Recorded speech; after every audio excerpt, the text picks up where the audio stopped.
welcome back to Smashing Heads Podcast. This is not going to be an episode recap. If you're watching this on YouTube or on our Patreon and all that, you'll see who's here. But before we get to that, as always, my name is Zach, and I'm joined by my wife, Hannah. Hey, hey, hey. My best friend, Jake.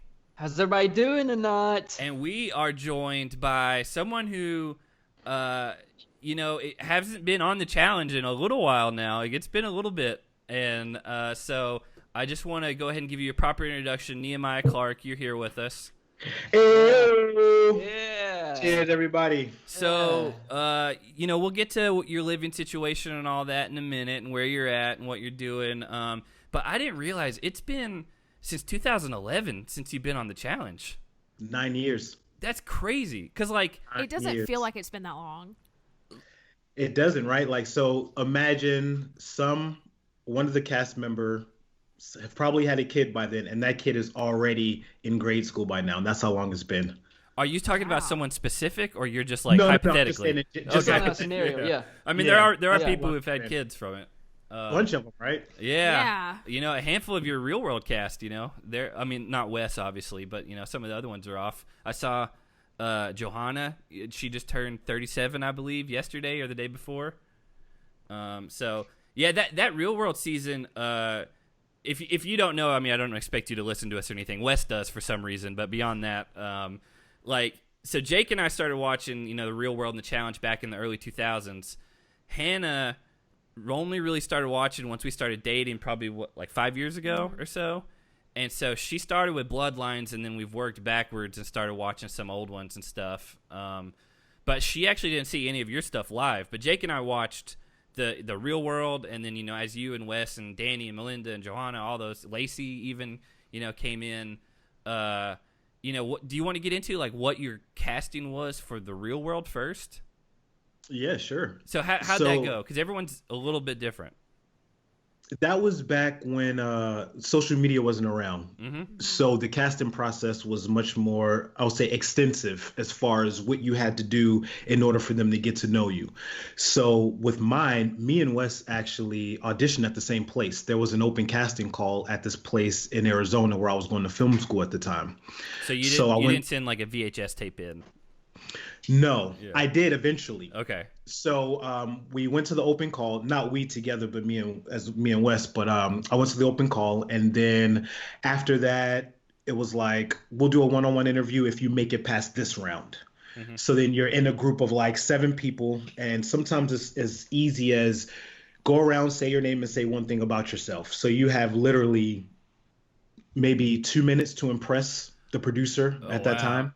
So it's you're in this group of people, you go around however they're doing it at the time, and then if you stand out, then they'll keep you, and then they'll interview you one-on-one, and then they'll ask you to come to another interview the next day, a real interview. So I did about 4 of those. Do you remember what you talked about in order to stand out? Actually, I do, yeah. They were say one thing about yourself, and I was in film school at the time. Uh-huh. So they're say one thing about yourself, and I was I'm Nehemiah. I do film. I shoot everything from music videos to old people porn. Okay, All right. that'll get your Okay. attention. Yeah. Wow. Was That's that definitely going to stick out, though. was that true, or did you just say that to get their attention? It was true that I would shoot anything. Okay. I hadn't. I said I would shoot anything. I was very passionate about film at the time, so I was I will shoot anything. It does not matter what it is. I'll direct it. It's if I got to tell them put your old testicles to the left, whatever the case may be. You know what I mean? I'll shoot whatever I need to. So I've never thought about testicle blocking and how that needed to play into film. I guess you got to do it if you're directing it.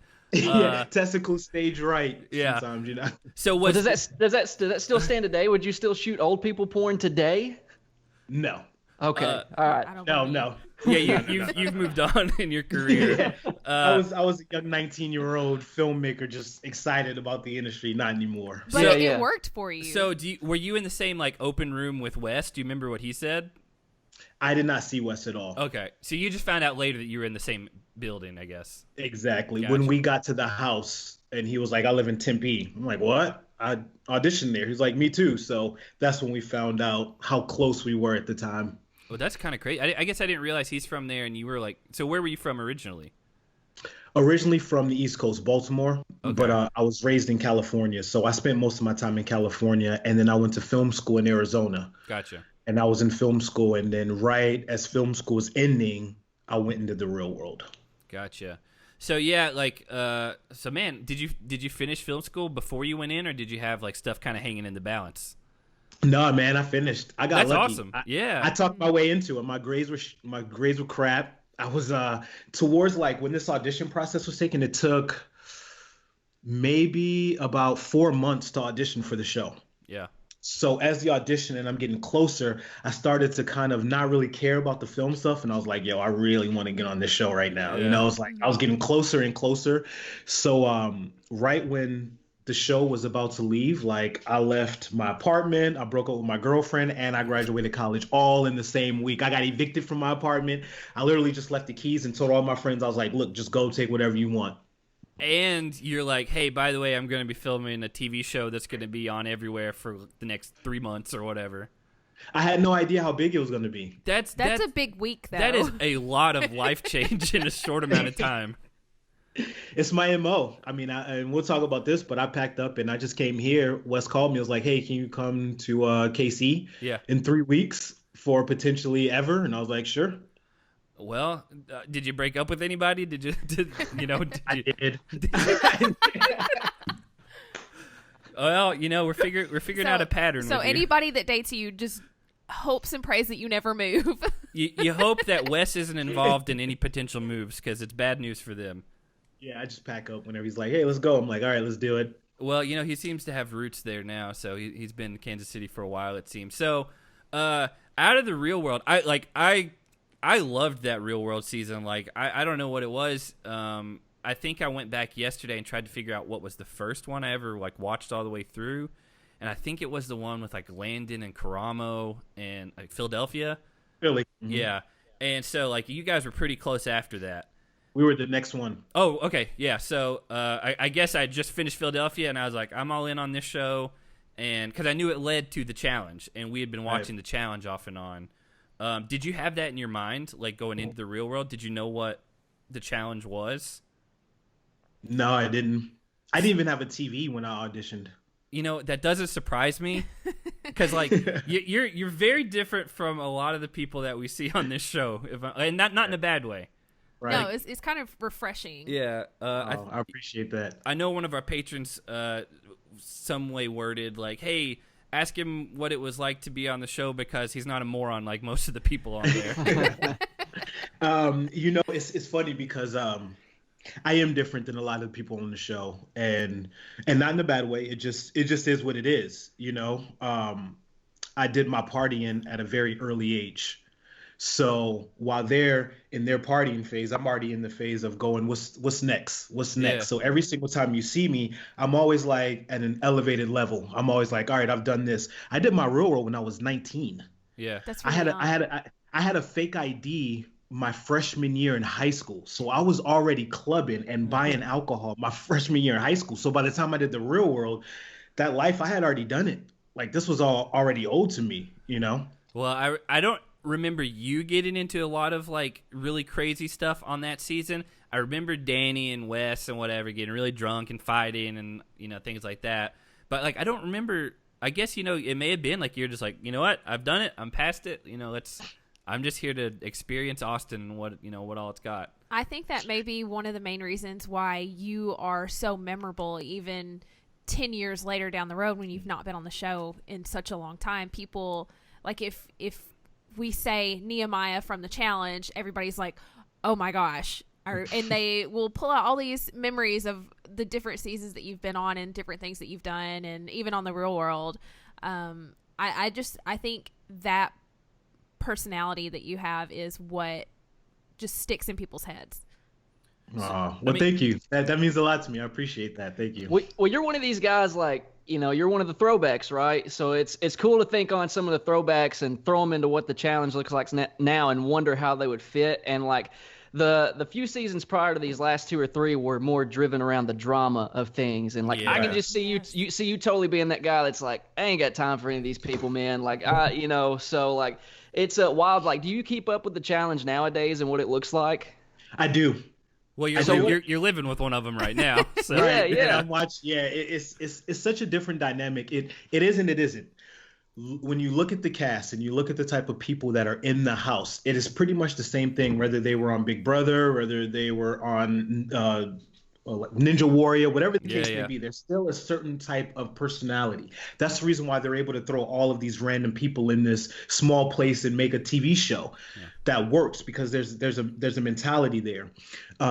They do a great job with the challenge, and I think that I may not be in that type of stage, but I speak to a whole different demographic, because there's a whole different demographic who are like me, who also watch the show, but they can't really resonate with too many people on the show. So they kind of have to pick who's the closest to what it is that they will like. So it's like, I may not be like them, but I speak to a whole demographic who are like them. I'm very similar to a lot of people in the challenge. I mean, my life has been, I was a crazy rock star back in the day.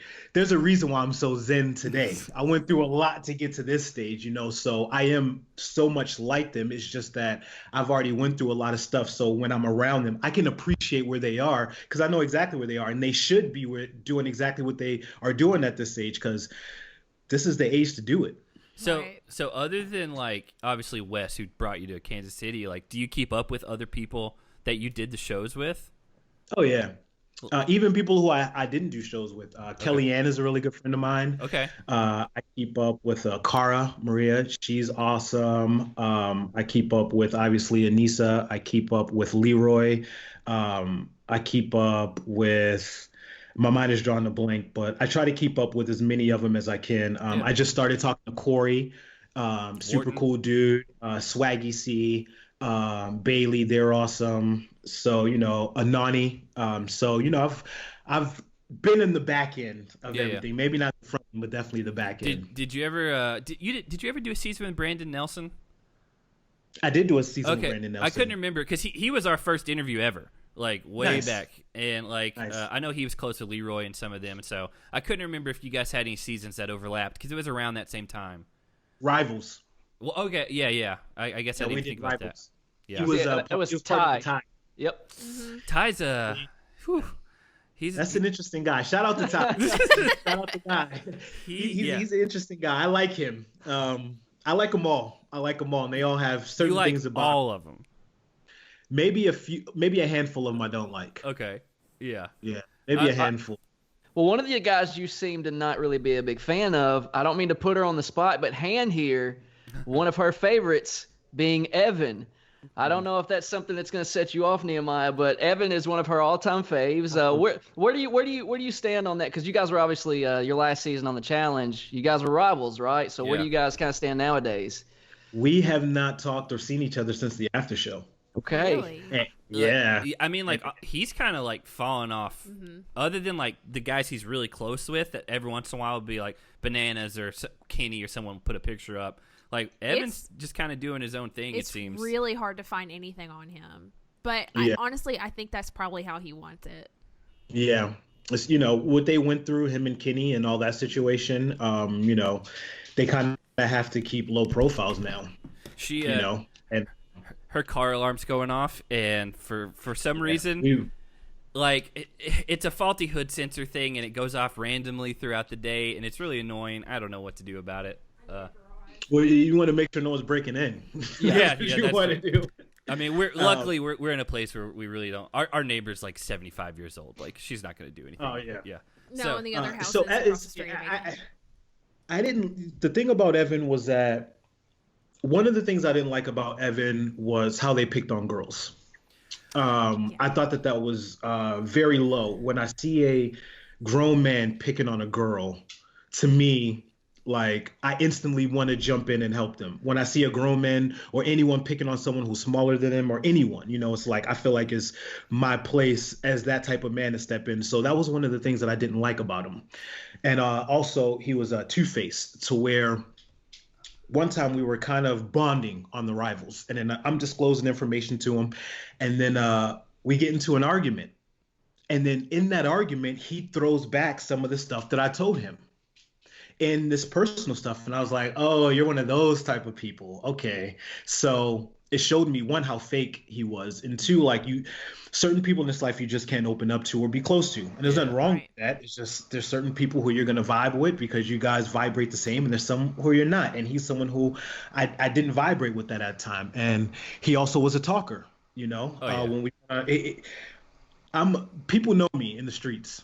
And the reason why a lot of those dudes didn't talk a lot of mess is because they know I don't talk. The reason why I don't argue is because I'll just hit you and I'll hurt you. And I have a fighting background. So Evan was one of those people. I'm like, look, why talk? We can handle this. We can handle this in front of everybody. I'll shut that mouth up in front of everybody. And he didn't like that. See, that's really surprising to me because honestly, what I remember the most about you from the show was you seemed very like level-headed and you wanted to be away from the partying and you wanted to just like meditate and get your mind clear.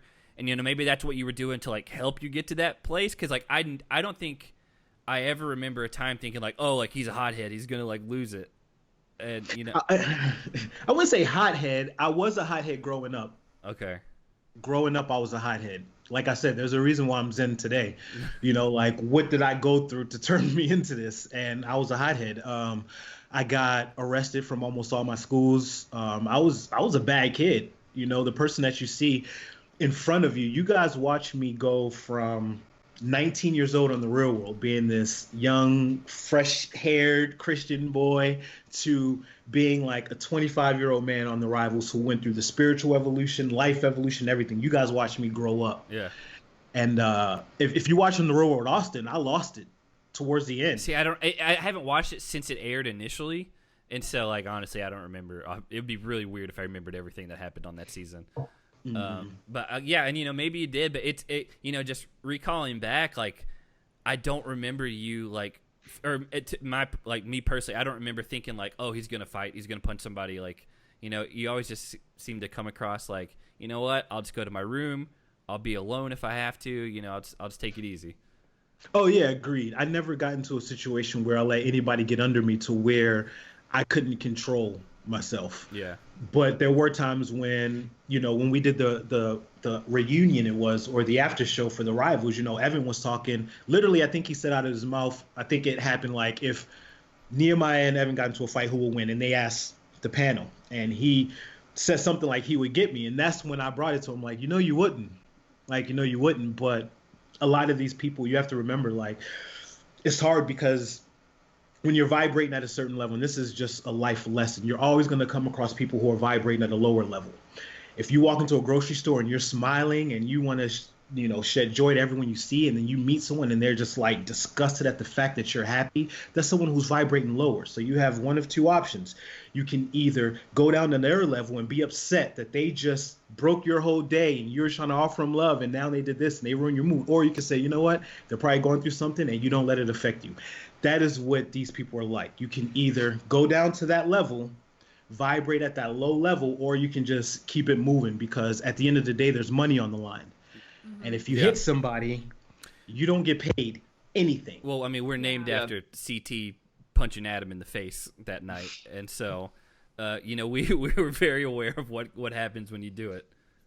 Yeah. You mentioned like the bullying and everything and picking on girls and stuff. We actually, one of the things we do during the off season is we recap like an older season, and we actually went back and watched the Ruins not too long ago. Well, and I think we watched The Island, but didn't do podcasts for it. Right. Yeah. And so that was like something. I think when we were watching it live back in the day, like times have changed so much. We're so sensitive to different things now, but like going back and watching those, like it's wild, like how reoccurring that was. And not even just Evan, but like different guys on the show would just like, man, just say words to these girls that just kind of make your jaw drop, man. And like, it's crazy to see now the change we've gone through as a society.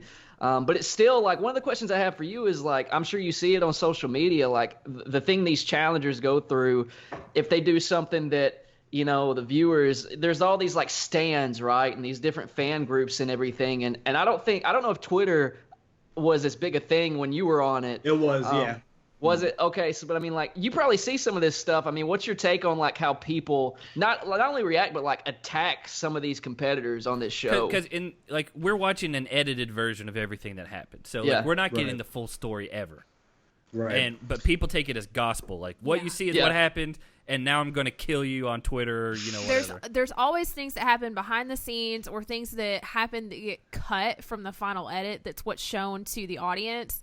And so, we don't ever know the full story, and there's always two sides to every story. And so, it's a lot of that. And then there are so many people that are, I guess they don't understand that, or they just willingly choose to forget that part.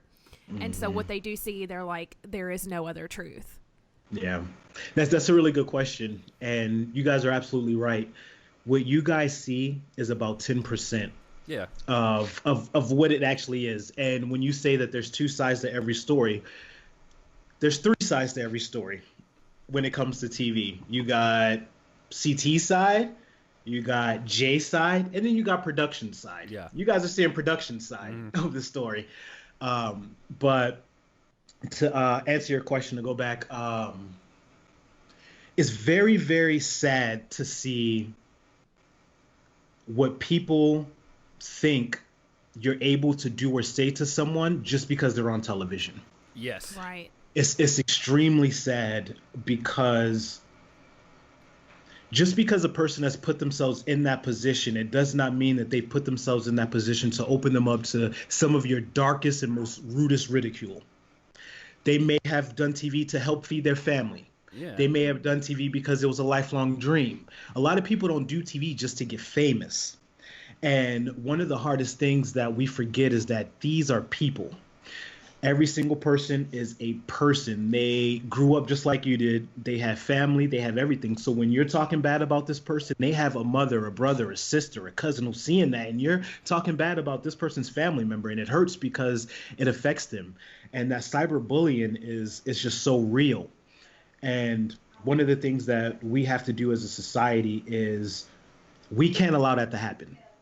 Yes. If we as people are seeing people cyberbully, it's not up to D to bash this person. It's up to us who are seeing this. Every single person who sees some cyberbullying, we need to step in. Hey, don't talk this way. Hey, don't do this. We can't just look at the comment and say, oh, that sucks, that's mean, fast forward. Because what happens is that these people are not getting any feedback, or they're not understanding the blowback from the consequences of what they're saying.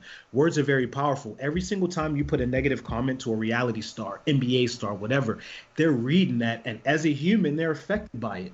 Regardless of how much money they are, regardless of how much fame, at the end of the day, they are a human being. Money and fame does not cover or does not make you less sensitive. Right. So it's sad, and I feel really bad. I mean, like, what is it? It's like, for every, like, one negative comment, you have to have, like, 10 positive ones to, like, kind of offset it.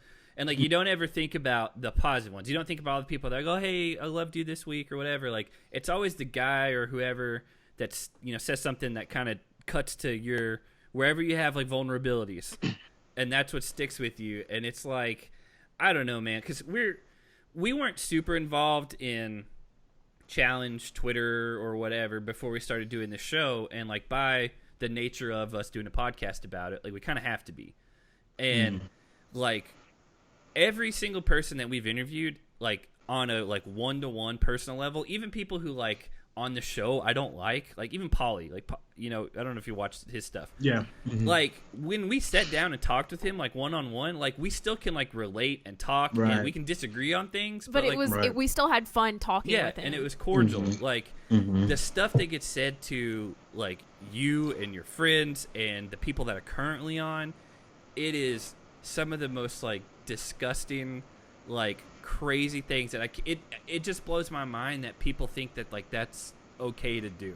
And we talk about this a lot when we when we do interviews, because I know, like, I don't know, but, like, I can imagine how hard it is for the people that are, like, on the shows, because it's insane. Like, just a little glimpse that we've seen and that we get, and at our level, which is nothing, very low level, like, it's crazy. I can't even imagine it. And so, like, man, my main thing is, like, just be a normal human that understands compassion, and, like, that you're watching a edited TV show for entertainment. Like, I don't know, man.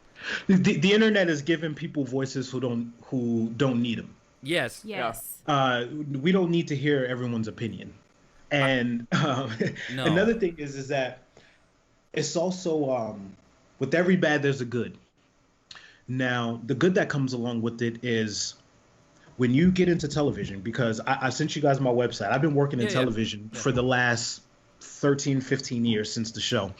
You have to understand that is the toughest and most grittiest industry in the world. Yeah. So if you can't deal with a fan, you cannot deal with a person from Pixar coming in and telling you, hey, I think you need to lose some weight to get this role. You're not going to be able to deal with the harshness of the industry. So what I tell people is that use this opportunity to develop that thick skin, and use this opportunity every single time someone throws that at you. Use this opportunity to shed some love, because I get people who try to hate on me. And then every single time I get like a hateful comment, the one thing I say is, can I turn this person into a fan? Yeah.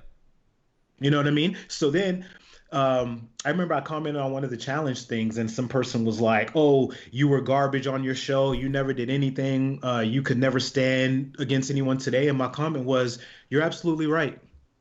You're absolutely right. I did not do as well as I think that I could have, but I always wanted to go against the best people, and he seems like one of the best. So it seems like it will be fun. That was my comment to them. No disrespect towards them, agreeing with them. And then what they say, you know what?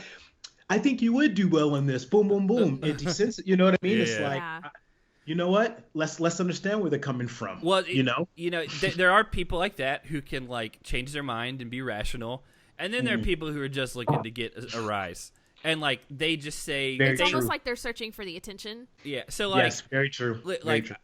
I don't want to harp on this, but like, so we just did a podcast, and like I personally am not a fan of how Chris or Swaggy or whatever, like how he acts just off the show. We haven't seen a lot from him this season. And I said that, and Jake said he was a fan of Bailey and whatever, and we're fine with that. And like some stan Twitter just like went at me and was like, you're anti-black, you are microaggressions and all that. And I was like, man, you don't even know anything about my life, or like. Well, what didn't make any sense was prior to that, or maybe it was right after, we spent like 15 minutes of that episode talking about how good of a competitor Nelson was. And they like and our first and so interview. I'm like, make it make sense. Hannah's part Filipino, like she's my wife. Like all of our nieces and nephews are adopted. They're all black. Like my dad grew up in Africa. He was a mud hut in the jungle. He was the only white kid there. So like I've not been raised anywhere near stuff like that. And so this was just somebody coming over that's a stan account with somebody else's picture as their profile picture, and it's just like, man, I usually just block him and whatever, but like that one annoyed me because it was someone who doesn't know anything about my life or my experiences or anything like that. And I just was like, you know what? I don't even feel like I need to address this, but I didn't attack him. But I was just like, this is where we're at. You don't know our show. You don't know our life. Like, just stop. Like, it's not that serious. What got me was there are so many instances of social and racial injustice that are going on that are so prevalent in our world and our American society right now. If you have the passion to call people out on anti-blackness, anti-any other race, any kind of racism, use it where it's needed. Don't go after people trying to create an issue where there's not one. Go after somebody that is actively racist and call them out on it. Do something about that injustice, but don't come after the people that are on your side. Right. And those people are trying, and it's one of those things where it's like, if you really want to make your voice heard, the black community does not care if this guy right here is racist, right? Yeah. The black community is dealing with the separation of homes. The black community is dealing with high prison rates right now of the black male. The separation rate of single mother homes in the black community right now is at 75%. There's bigger issues. If you want to voice your opinion, if you want to start talking about race, start, like you said, direct it in the areas that it actually matters, because this is where we need, if you want to be an activist, these are the places where we need you. We don't need you attacking people who are doing podcasts. Let's go attack Flint, who still doesn't clean the water. Unless it's a racist podcast, maybe, then you can go from there. Exactly. So it's like people are always going, it's very sensitive nowadays. Yeah. People are always, every single person is going to be able to be offended by anything that you say. They're going to nitpick and look through everything that you say and find the thing that they can find offensive versus finding the thing that resonate or could potentially help them. Right. Society that we live in. So it's like those people, sometimes you do got to go hard on them though. Sometimes you got to bang. And there's nothing wrong with that. Sometimes you got to go and do a Yelp paragraph review. This is as close as I got to banging. This is as close as I've ever been. Oh yeah, bang on them. I think it's cool. Sometimes you ignore them, sometimes you bang because your people got to see that. Yeah. I am not this. It's almost like if someone did a Yelp review on your business and you don't go in as your business to answer that Yelp review. Defend yourself. Yeah. Exactly. Yeah. Exactly. Because if you just like, hey, maybe it'll go away, and it's something like overly negative, like people see just the negativity and not your response to it. And so that's why I did it, because I was like, I don't want this person who knows nothing about it hijacking all of our threads, saying this. And so I addressed it. I also was going on about 3 hours of sleep at the time, and that's what I woke up to. So I wasn't in the best It don't mood. matter. You didn't do anything wrong. Yeah. You didn't do anything wrong. Go hard on them people. So I don't know, man. It made me so mad, because I was like, that is the dumbest thing. I was like, the next person we're interviewing is a black guy. I was like, what are you talking about? Like, that's your trigger, though. See, you found your trigger. You found your trigger. That's your trigger right there. You see, you let this person who knows nothing about you say something, and you found your trigger because so much of your life, especially having a dad so much of your life is completely the opposite of that. And if someone were to 1 second to just get to know you, they would see that you're nothing like that. So your trigger is anyone who's prejudging you, not knowing a second about you, because you're way more intricate than anyone who meets you for 1 second can find. So we may have to start doing these weekly and just getting through some stuff. Because it could be like a bonding therapy session.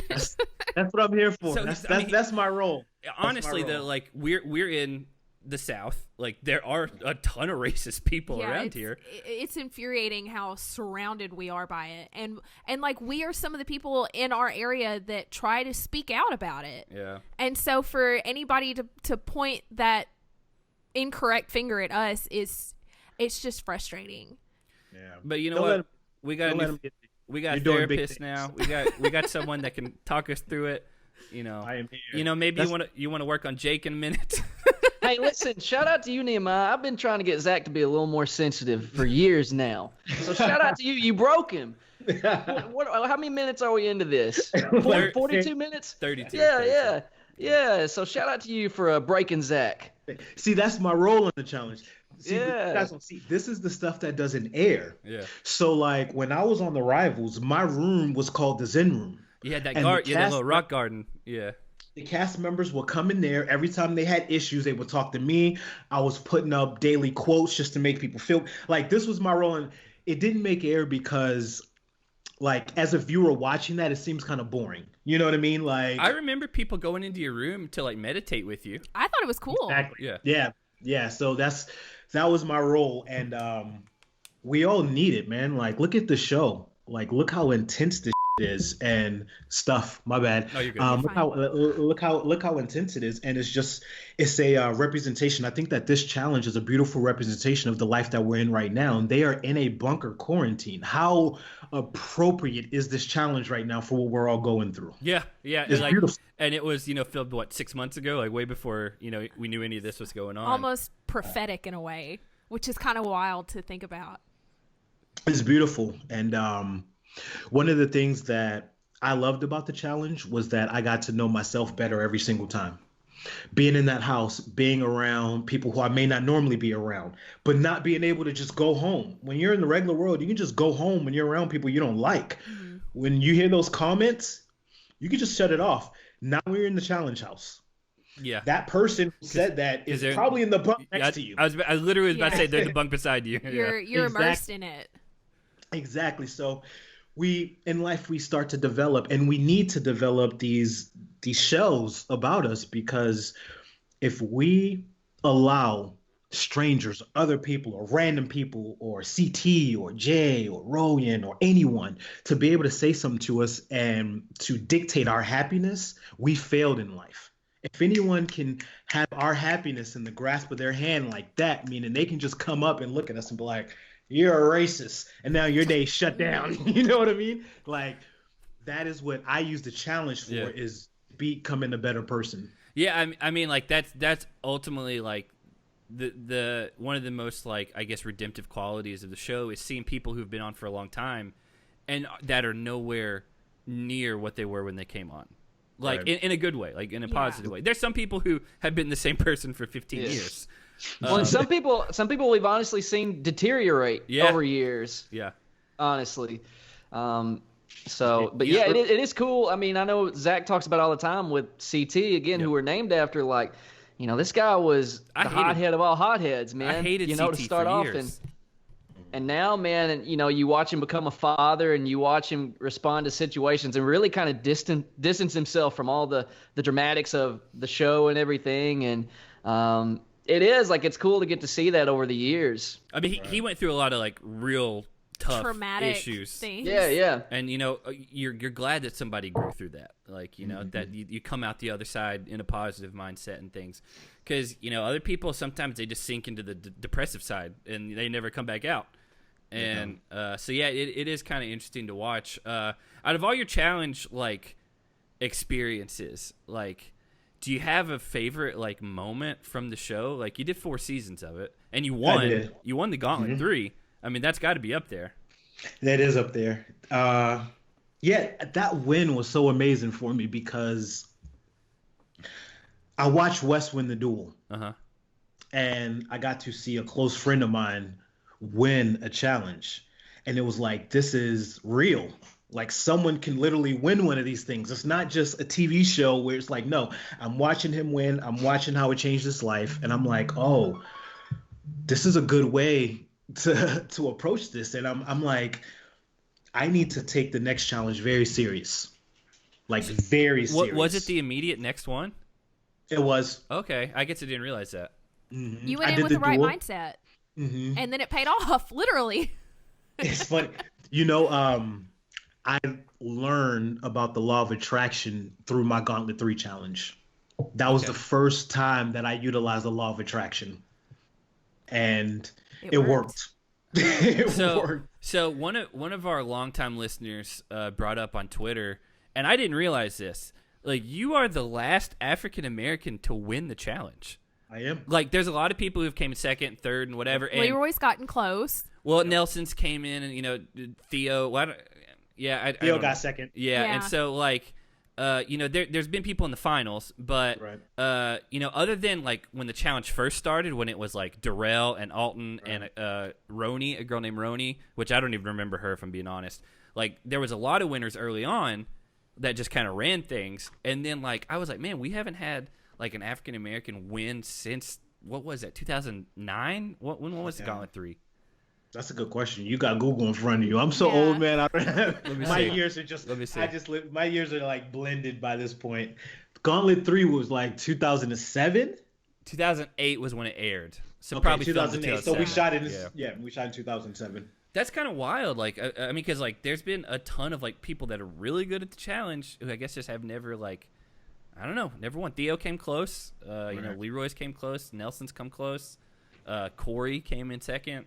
I don't know. I just, like, she brought that up, and I was like, is that right? Like, that's, I don't know. It's a weird stat. Yeah. And it's not one that I'm proud to hold. Well, I mean, it's just, I don't think it's necessarily, like, it's just trivia, if anything. Like, I don't think it decides things one way or the other. Like, it's not like, oh, black guys are on the downcline in the challenge. Like, that doesn't even make sense. It's one of those. It's a stat that I don't like to hold, but I'm honored to hold it. You know what I mean? Like, it's an honor. It's like, I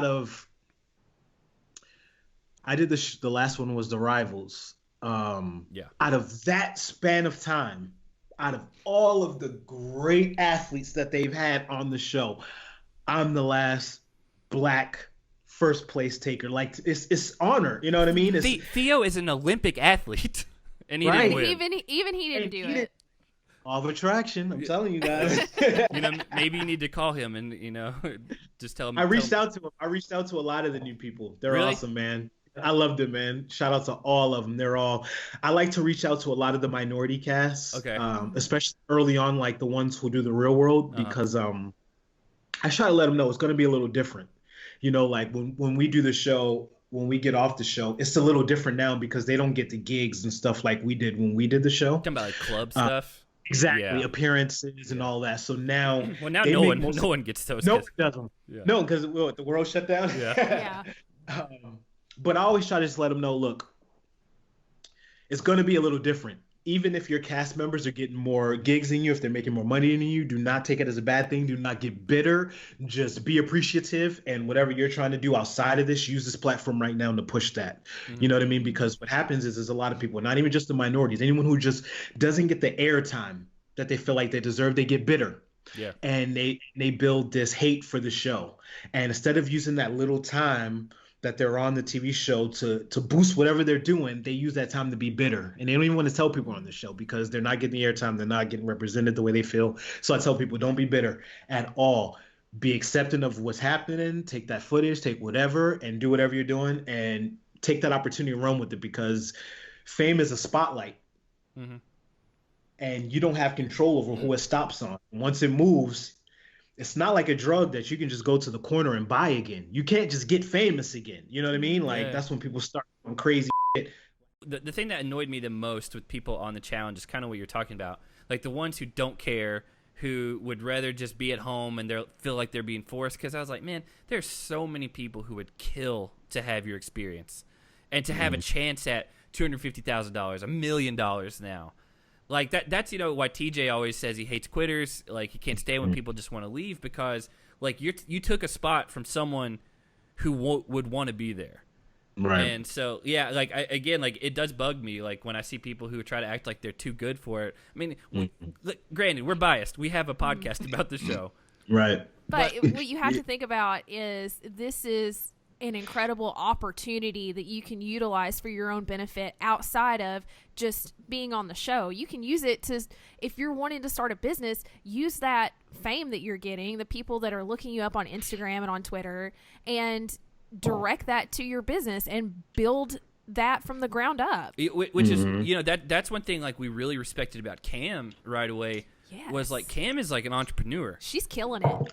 And like she's using her platform. Like she has her wig collection, Cam collection that she does is free plug. She's got a travel and food page now too. Yeah, that she's doing really well with. We interviewed her like early on, and like already she was like, yeah, I'm an entrepreneur or whatever. And I was like, that's awesome. Like use your platform.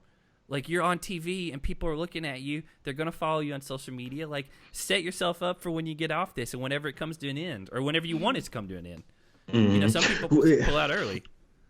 So it's so funny that you guys bring that up, and it's such a very, very valid point. And watching the challenge is just a representation of life. When you guys are watching this is just a representation of life. How many times have we begged for a job, right? Begged, said this is going to change my boom, boom, boom. And the moment we got that job, we were just like, start showing up late. Once we got comfortable with it, started showing up late. Started feeling entitled. You know what I mean? Like, the that grass boss is always asking greener. way too much. Yeah. That boss is asking way too much. I know he's getting paid. It's the exact same thing with the challenge. You got some people who understand the platform that they are, and then you got some people who, it's just whatever. I'll get called for the next one. So it's just a representation of life. It's the same thing. Some people are looking at the job opportunity you have like, I would kill for that job, whether it's McDonald's, whether it's the CEO of a Fortune 500, whether it's the challenge. There's always going to be someone who wants to be in your position and who would kill to be in your position.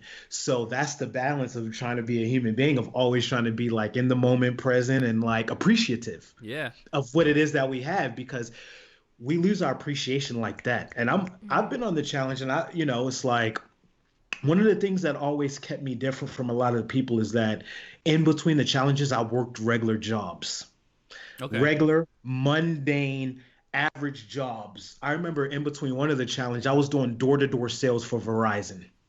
So I'm doing door-to-door sales for Verizon, straight commission. Did you ever get recognized? Oh yeah, people were like, this one girl was like, am I getting punked right now? That's what punk was still out, you know what I mean? So like I would be in dress shoot and everything. So then when I did the challenge, I was appreciative of that. I was like, you guys don't understand what I had to do. outside of this to make even just a small fraction of what we're getting paid to do this show. So that's the reason why every single time you guys saw me in a challenge, I was chill, I was excited, this is because in between them, I was humbled. I had to eat humble pie. I'm on national television and I'm working regular jobs, you know what I mean? Yeah. So it's like, there has to be that humility. And as humans, we always have to have that level of it. And no matter what position you're in, look at how many times we may talk to a server like they're beneath us. You know what I mean? Well, that's a big pet peeve of mine. My sister was a server for a long time, and like I can't stand when people like, I don't know. That is for sure one of my pet peeves. Is anyone in the service industry that people are like, screw them, like they screwed up. I don't know. I don't want to talk about that. Well, and I think beyond, like, you know, obviously there's the aspect of like being grateful for where you're at in the moment, but there's also this aspect of what can I do with this platform I've been given to benefit others. And like, even doing this podcast like we have, I mean, we're coming up on 2 years in July, and we see Patreon explode. Like, it's bizarre that people listen to us for our opinions on things, and some people take it as like gospel to an extent. And so like, I know we've talked about, like, you know, I think one of the things that, you know, we try to use this for to kind of stand out is positivity, man. Like, we never bash people's character on this show. Like, I can honestly sit here and tell you, like, we're just not, like, we'll make judgments on like the character aspects, if you will. Right. I've called Polly like, a sociopath before. Yeah. I mean, but you said it to his face too. I did tell him that too. It's totally all in good fun. Like, we never take any of this stuff that happens on the show to heart. But like, I think like we've got, you know, thousands of people that are listening to this show, and like, you know, how ungrateful would we be to let this moment go by and not use it to be a positive influence, you know, in the community we're in. And I mean, like going back to what he said, like, just because I said earlier, like, we weren't super involved in like the challenge, like Twitter and Reddit and all that. And then once it started, I really jumped like headlong into it because I was like, we got to promote our show. And like, for the sake of it, Reddit like jumped right in with this right away.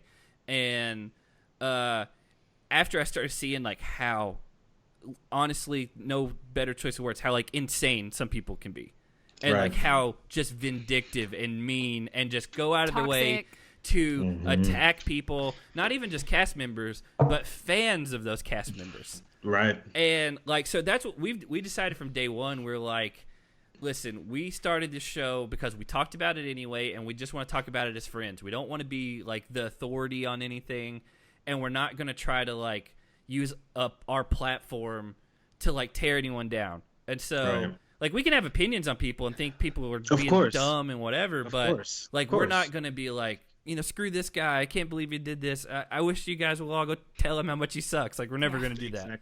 Yeah, so, I think an opinion is good as long as, like you said, you're willing to say it to their face. You know what I mean? If you think someone is a piece of shit, as long as you're willing to say it to their face, it's not gossip.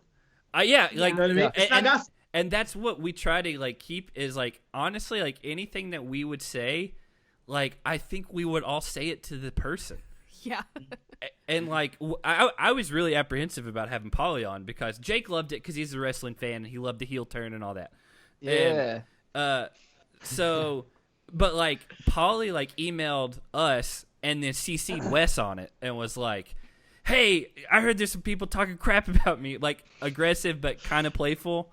Like, and I was he knew what he was doing. I was like, why would he involve Wes in this? Like, this doesn't have anything to do with it. It was funny. And so it went back and forth, and I was like, you know what? I was like, let's talk it out. I was like, out of anything, if we can just prove that even though I think you can be crazy and, you know, you're thinking you're doing what other thing, as long as we can have like a normal conversation, like that just shows like you can be a mature adult about anything. I think if everybody had the same thoughts and opinions and likes and dislikes, if nobody had any differing opinions, this would be such a boring world. Conversation would not be fun, and it would just be mundane and dull. So I mean, if you like another castmate that maybe I'm not a fan of, so be it. I'm not going to tell you can't like them because I don't like them. I mean, people are dumb. We're snowflakes. The world is a snowflake. Every single snowflake, it may look the same, but every single snowflake has such individual characteristics that no snowflake is the same, and that's what makes it beautiful. We have the freedom to our opinion, and we should have those opinions, and those opinions make shows. Those opinions are important. I think that it's when we're married to our opinion and we shut off all new information because we've attached ourselves and our personality to that opinion, that it becomes a problem. It's not a problem when you can sit and discuss, hey, look, I don't like you. You know what I mean? There's nothing against you, but I just don't like you. You know what I mean? Like, you and I would never hang out in regular life. It's okay to tell someone that.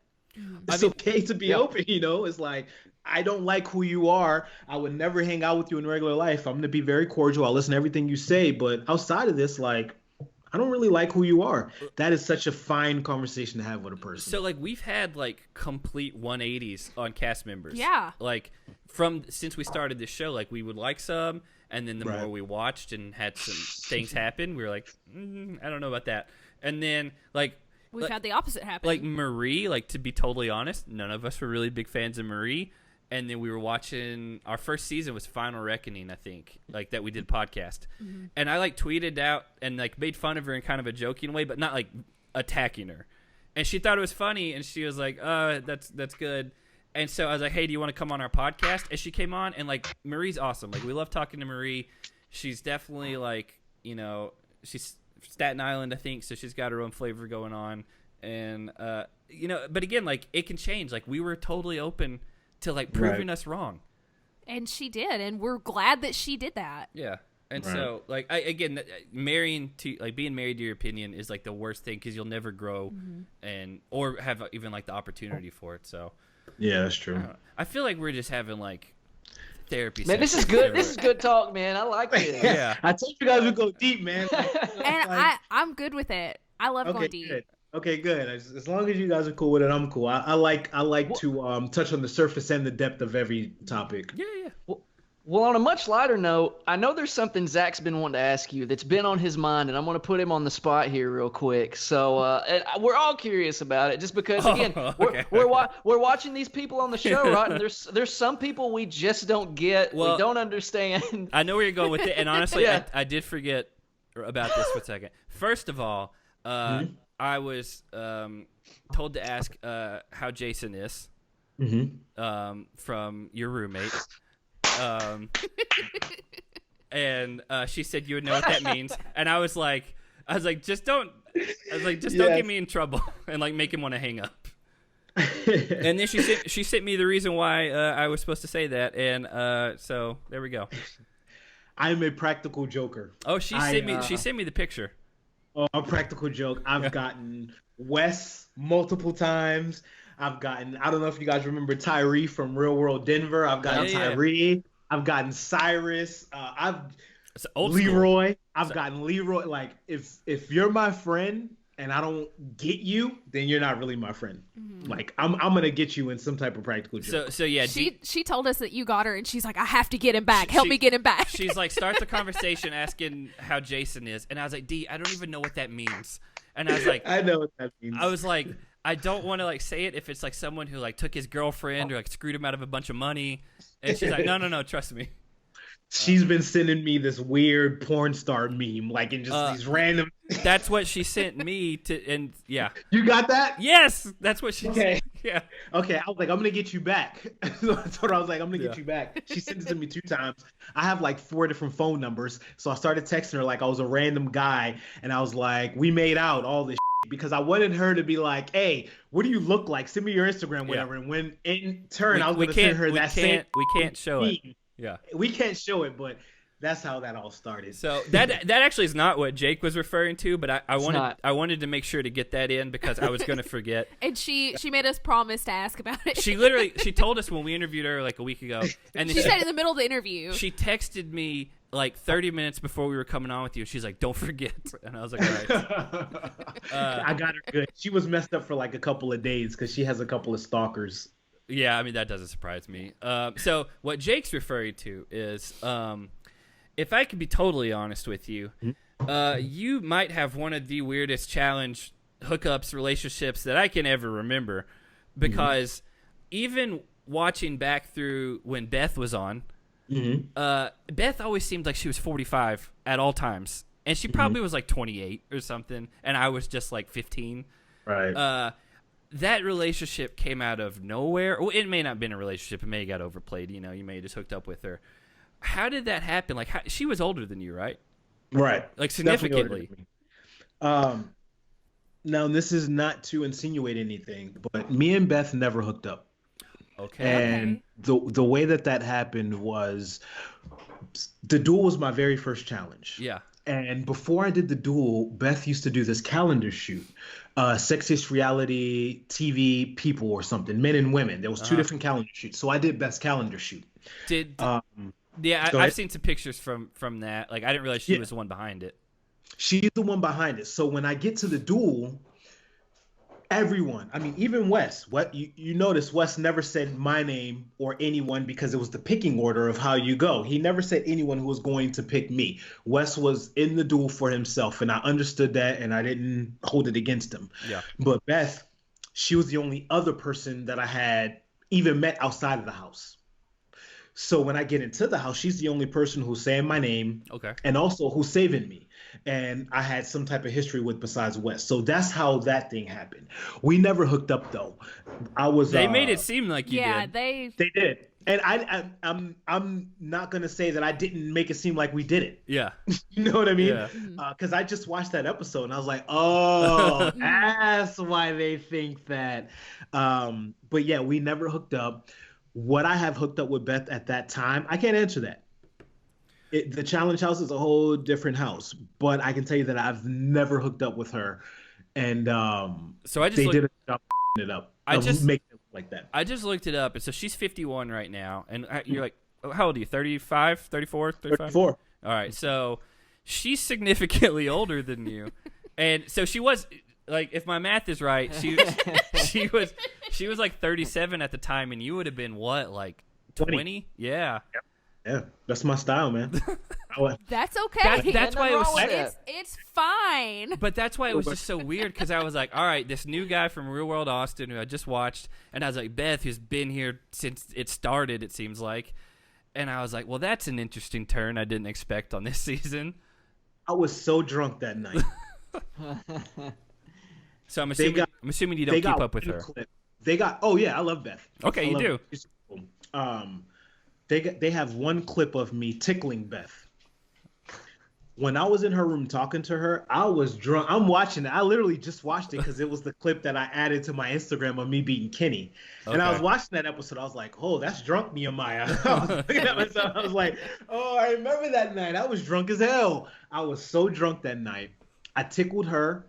And then I passed out in her bed, but she was under the cover. I was over the cover in the same outfit with my hat and tennis shoes and everything on. That's all of the any physical thing that has ever happened between me and her was that one time that you guys. I haven't. I think we went back and watched the duel not too long ago, so I remember like being like that jogged my memory, and I was like, oh yeah. That was weird, but like I don't remember like what led up to it or anything like that because it's been a while. That's why we did the calendar outside. She was the only person saying my name when I got into the challenge. Everyone was being really weird to me. Like it was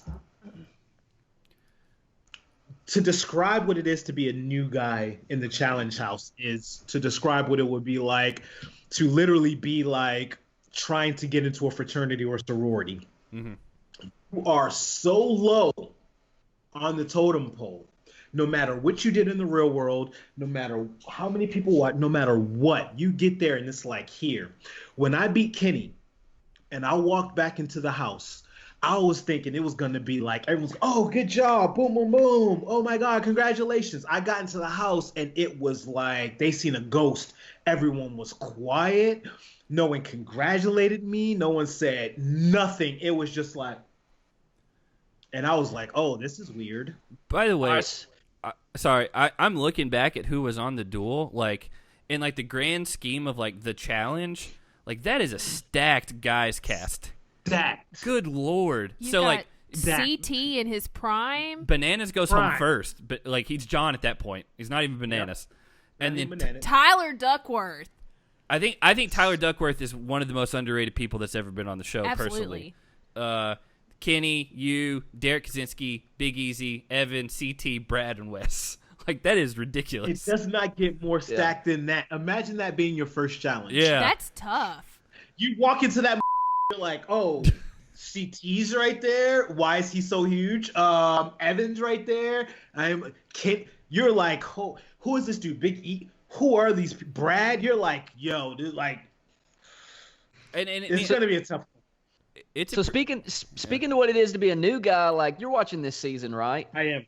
Do you find what a guy like Jeyyy is doing to be impressive in any way? Of course. Yeah. I mean, because he's coming off a show like Survivor, and we've seen someone from Survivor win. Turbo, his first season on the challenge. But I mean, like he's like the smallest guy on the show, and then he's coming out, and like I feel like just watching him, being someone who's watched the show over the years, like he seems to, he may be the smallest guy physically, but he seems to really have the mental makeup for it, if you will.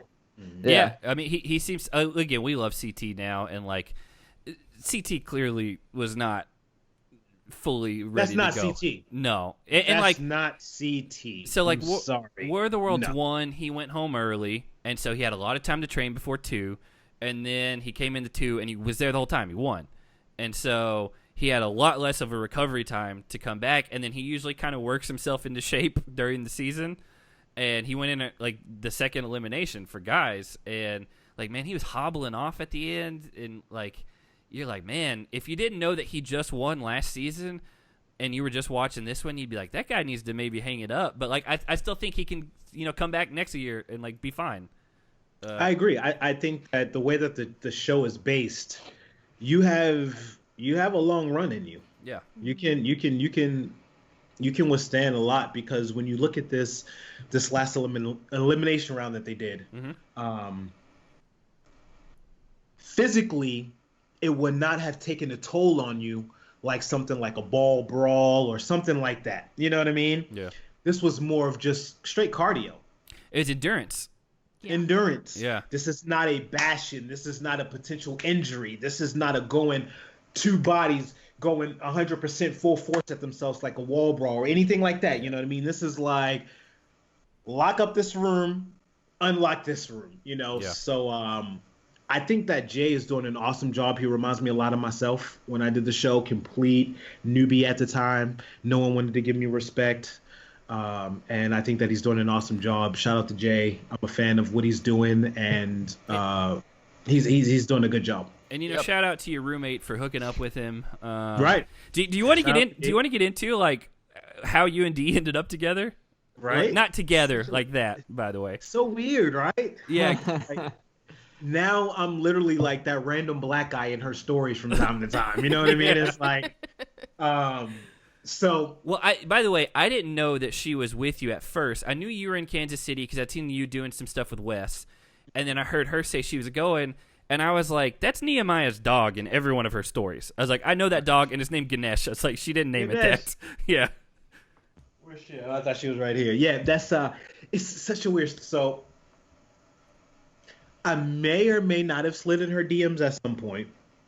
A few other challenge girls. I'm so old that the sliding in the DMs is so new to me. I don't even know what that term means, but I'm learning it. Just so you know, I got married to her that way. Slid in the DMs. So, well, you married up. I was 19 at the time. Yes, you did, Zach. Yeah, she married up. So she started following me, and I didn't want to be the creepy guy or whatever. And so I was like, I've got to like come off like. This was back in the day when if you wanted to send a private message to someone on Instagram, you had to send a picture. Yeah. And I wasn't gonna take a selfie and be like, hey, what's up? And so I found a picture of me when I was like 8, and I was wearing a dress and a sun hat, and I was like, I have to send you something, so here it is, and it went from there. And now we're married, so it worked. Yeah. Nice. And the girl I'm currently seeing, I actually dropped in her DMs. So, who knows? Maybe I'll have the same sort of look as these two. So it's just the way of the world now. I know, and we have to accept it. And I accept it. I hate it because I'm so old-fashioned. Like, I'm the guy that'll walk into Starbucks, and if I see a cute girl, like, I have no problem walking up to you, asking you your name, possibly getting you your phone number. Like, in my opinion, so many creeps out there have ruined it dropping in the DMs for guys like me, because so many creeps will just drop in there sending weird pictures of their genitals and being total creeps. And I think most girls today, when they see some guy, no matter what he looks like or anything like that, dropping the DMs, and they're just, for the most part, automatically checked out. That's why I had to come in and like completely like do something almost embarrassing. If he had sent me a selfie, I've told him this before. If he had sent like a genuine selfie, I would have opened it and never responded. Nice. It's fate then. There it is. Yeah. It's fate. So that's fate. So go back to you and D, and you're in an Airbnb. You have your dog with you. Got my dog. I'm in a hotel, right? I'm staying in this hotel. I came down here to work on this project with Wes. Me and Wes have worked together literally like since the show. I've been coming to Kansas for the last 10 years. Is it a documentary? This is something different. We already did that. That Okay. was a project that we shot. I came down here in January. I guess that's what I knew you were in Kansas City for. Was for Exactly. That. I actually went back to Arizona. Okay. So I went back to Arizona, and then I came back in February. But I was staying in the hotel, just kind of seeing like, all right, this project that I'm working with them, it could potentially go for 2 months to a year. I have a lease. I have everything going on. I have a whole life. So it's like, let me come out here and see what it's about. I'm out here. I'm in the hotel. Then this whole pandemic starts. I'm a huge conspiracy theorist. Huge. I've been studying this stuff for the last 2 years. I'm a big Q fan. I've been studying Trump. I've been studying all this stuff. So I'm like, as things are funded behind the scenes, I'm like, hey, things are about to get really bad in LA. Yeah, and my sister's in San Francisco, and like, so D was like, yeah, Wes called me and was like, hey, get out of LA, and I was like, that's a good idea. Yeah. It's going to get bad. I was living in Hollywood, and 2 years before this, I felt it. I was like, something is going to go down, because you got to look at LA. I was like, even when I'm just going to set, it's gridlocked traffic. So if there's a big problem that happens here, we are done. No one's going to get out. It's going to be just like the movies where the cars are parked on the freeway and people get out and start walking. I always felt it was coming. So she's in LA, and I'm like, look, just so you know, LA is going to be one of the worst places to be. It's a hot spot. Like, So she was already planning to come here to visit Wes and me for like a weekend, but then this whole happened, and then it was like, all right, come earlier. You don't need to be in LA, because she can't go back to Australia right now. So it's like, we'll get an Airbnb. I pick her up from the hotel, and we go to the Airbnb. That's the first time I ever meet her. And now you're living with her. Like, yeah. Now I'm living with her. It's been over a month, and that's the challenge lifestyle, man. You get used to living with people that you've never met, and you make it work. And it's awesome. I love her. I guess you do have about 20 years of experience living with random people. Old school, man. Yeah.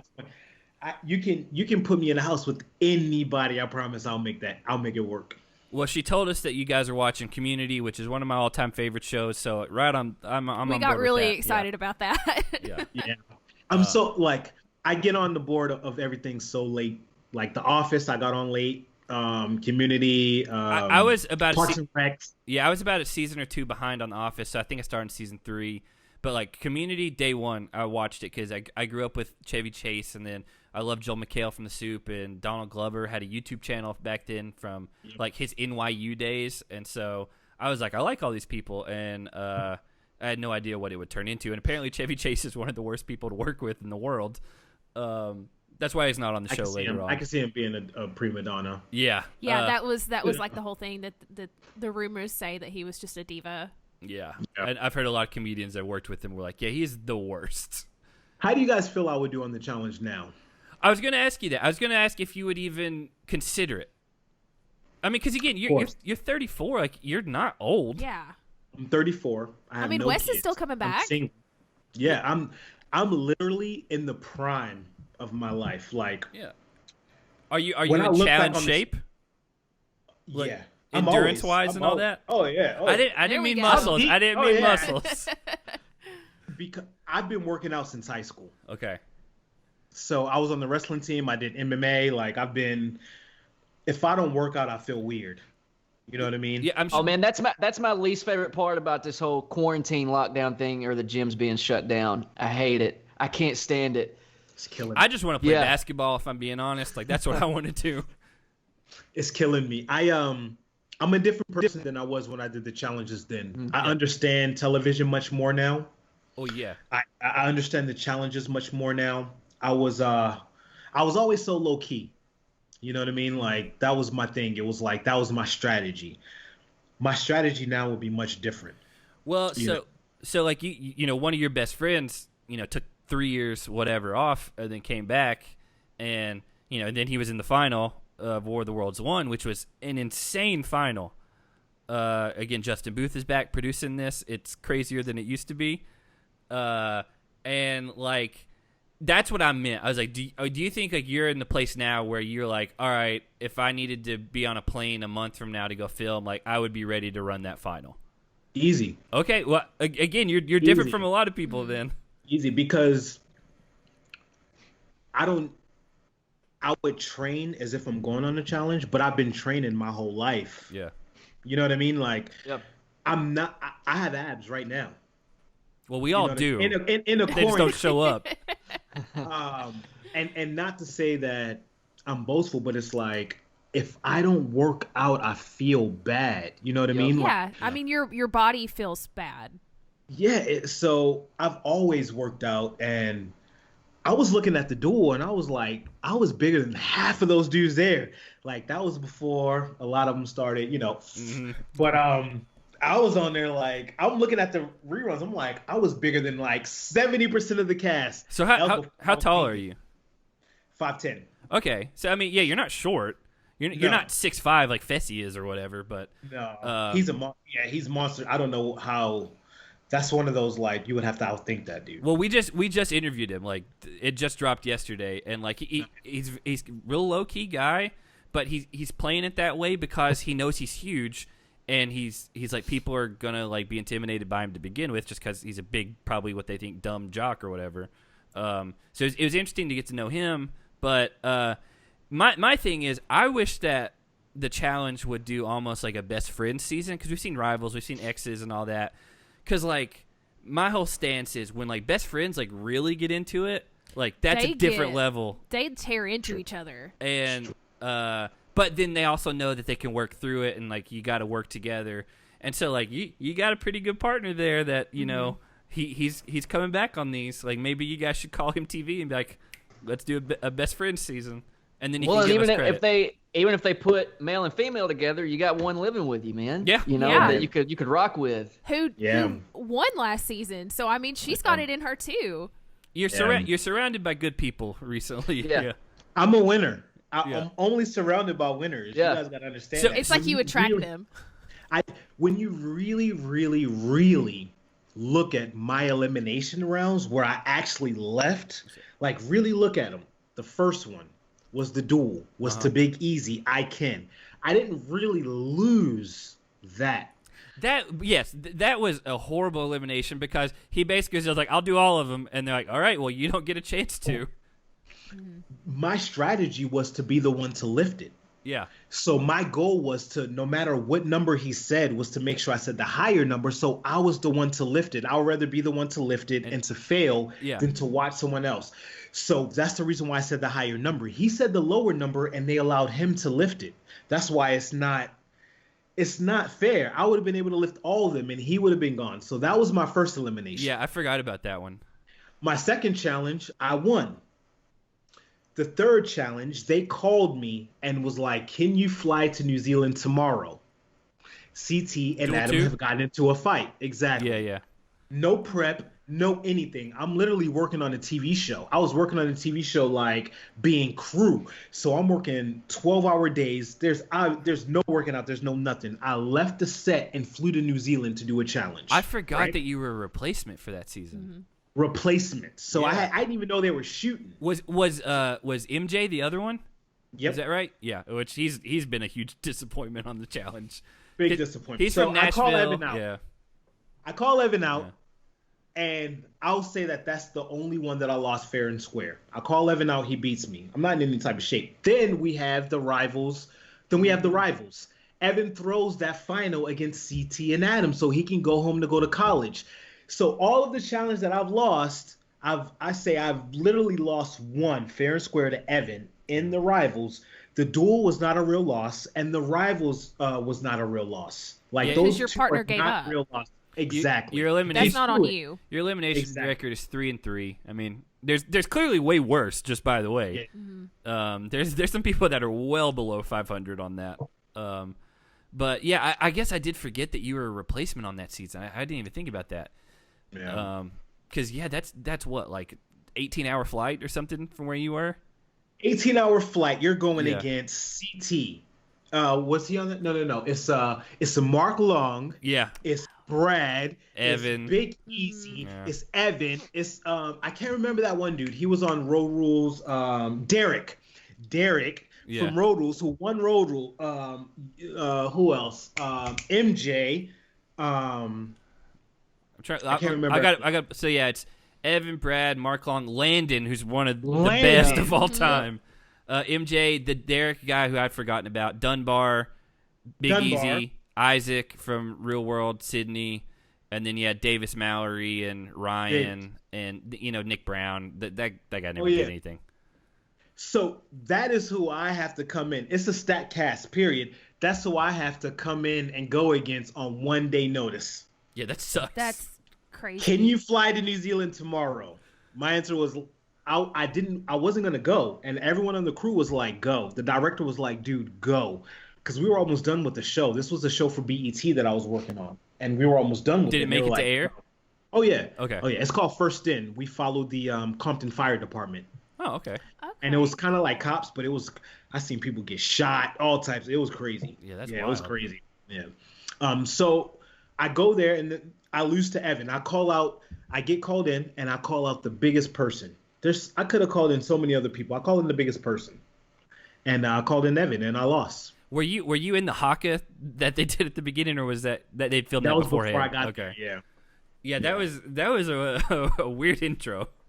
But It was all because New Zealand. yeah, and I can't remember who we talked to about it that was there that said that like they've been asked to like do that since then, and they won't. I think it was Big Easy. They're like they won't do it because you have to have like someone from that like I don't know if it's like Aboriginal or whatever it is from that tribe or whatever to lead it because it's disrespectful if you don't.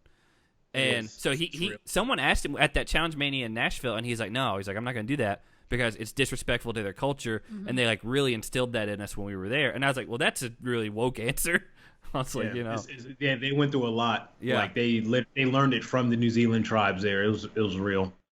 We always ask our patrons, if they have any questions. That's one of the kind of perks. We try to hit their questions unless I read over them and feel like they've crossed some sort of a weird line.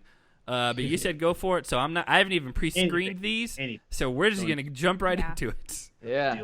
All right, so Robin wants to know who's a better roommate, we or Wes or D. I said we or Des almost. Better roommate D. Okay. Better roommate D. She cooks. She's pretty to look at. You saying Wes isn't pretty? No. Okay.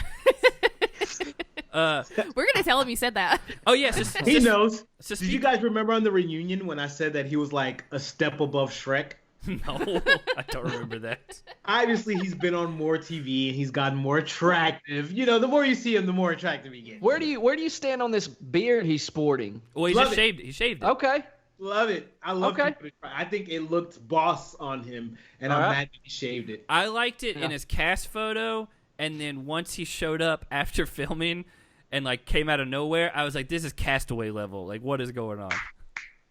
Yeah. Because the last time we saw him, he didn't have that. When it was ever. it was like stringy and all over the place, and a lot of our patrons, because like we have like a group Slack that we all just talk. We have all kinds of different channels, but when he came out with the crazy unruly lumberjack beard, they were like, "This doesn't look good on him." And I said he needs to shape it up. He did an Instagram Put some story. oil and some balm in there, and it'll look really good. And then he did that, and I was like, he can rock it. He has the ability to. He did an Instagram story, and it was just like wild. And I screenshotted it, and I was like, "What happened?"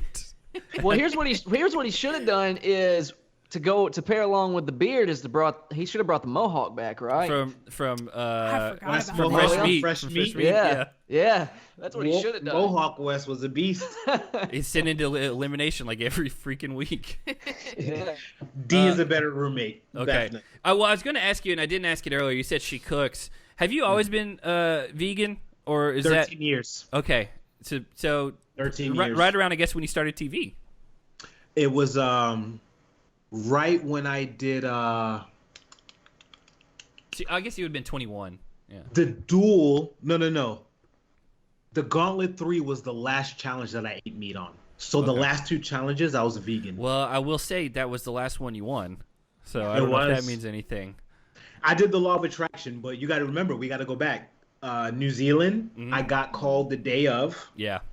Rivals, my partner. Yeah. Quit. Yeah. So I had no time. I was doing the Law of Attraction and everything, but there's nothing you can do when you have a dude who's overweight just hanging on a bar. You know what I mean? It's like you can't. Not much you can do. Yeah. He got a little big on those last couple of seasons. A lot of big. Yeah. A lot of big. So Robert also says, what's your favorite memory from the real world and the challenges you were on? I think we said winning the Gauntlet 3 was, up there. Yeah, our trip to Costa Rica for the real world was so beautiful. I don't even remember that.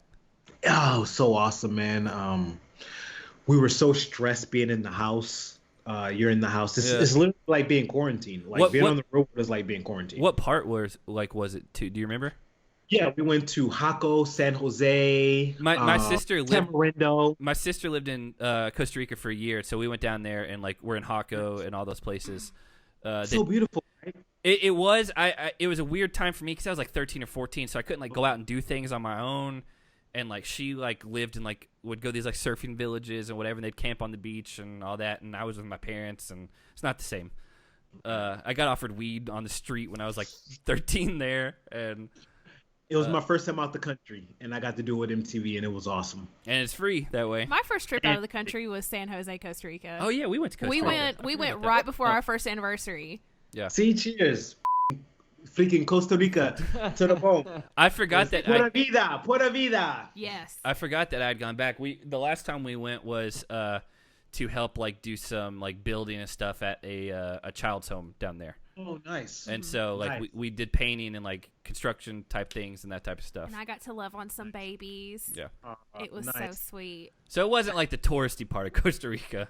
I did I shot a documentary in Sri Lanka where I followed 2 nonprofit organizations, and I was the sole shooter. One of them was a dentistry, and one of them was an acupuncturist. So, yeah, I stayed in the village for 2 weeks. I was staying with these orphan kids for 2 weeks. It was insane. Yeah, I've done that. I've gone to Kenya 4 times now. And, Nice. My family's my dad was born and raised in Liberia and Kenya, and so. Oh, Liberia. Okay, yeah, I know Liberia. So. His parents were missionaries, and they lived literally in the jungle, 60 miles or whatever from any town in a mud hut. So that's how he grew up. So my perspective was always different growing up. And but yeah, I haven't done any of the medical stuff because I'm not that, but we've done some medical type stuff in those villages because they don't get it otherwise. Ever. Yeah. And it's they'll line up all day long to just get aspirin. Yep. And it's crazy. Yeah. And it goes back to why you asked me why I'm different is because the things that I've seen. Yeah. Being places It'll change where you, people man. are doing, it'll change you. People are doing construction in flip-flops. Yeah, and on bamboo scaffolding and stuff. Come on, you can't unsee this stuff. Yeah. I cannot unsee this. When I look at money now, I look at who it can help. Yeah. I'm like $1,000, $2,000. That would go a long way in Sri Lanka. That would go a long way. So that's the reason why I'm a little different now. Yeah, I mean, it again, man, doing that type of stuff, it'll change your perspective forever because you see stuff that you would never it's literally a completely different world that you just wouldn't have any clue about. It makes you a little more grateful for even the little minuscule things that you have. Yeah. So true. So true. Yeah, Grateful for everything. I go on the challenge. I'm like, they're like, this food sucks. I'm like, dude, they gave us rice. We got free rice. Everyone looked at me like I'm crazy, but it was just you guys don't understand how bad it can get. Yeah. And when I'm not here, I'm usually dealing with how bad it can get. When I'm on the challenge, I'm dealing with how good it can get. But outside of my life, I'm dealing with the other world. Yeah, that's crazy. I didn't know you'd been to Sri Lanka. Like that's really cool. Yeah. So Sharif Mansour, which actually he's from Egypt originally. Oh. So Command. he said that so he said he heard that you were the last black man to win a challenge, and would like to know if you knew that and how you feel. Like I guess we kind of covered some of these already. Yeah, to answer that, it's honorable, but it's not because it shows the demographic of the show. I never want to be the last black anything. Yeah. That shows a lack of diversity in any area. So it's not something that I'm proud of, but it's something that I'm honored to be a part of for sure. Yeah. Sharif bonded with me right away because he found out I'd been to Africa and stuff, and he's like, my family's from Egypt. He's like, you need to come to Egypt sometime, and I was like, well, we'll see. Yeah, I'm gonna be there soon. You see this? You see that? That's Africa right there. Is it? That's Africa. I have. Oh yeah. Where's it at? Oh On the back of there, I've got it. I've got a globe to where it's got Kenya located right in the middle of it. Because I mean, my grandfather was killed in Kenya like in 1970, and so like Damn. we've got roots there. Like my whole family's like been a bunch of times, and so. We were supposed to go in July, and now there's a pandemic, and we can't go. Yeah, she was going to go for the first time, and like all my nieces and nephews were going and all that, and now we obviously aren't. Yeah, not at this time. No.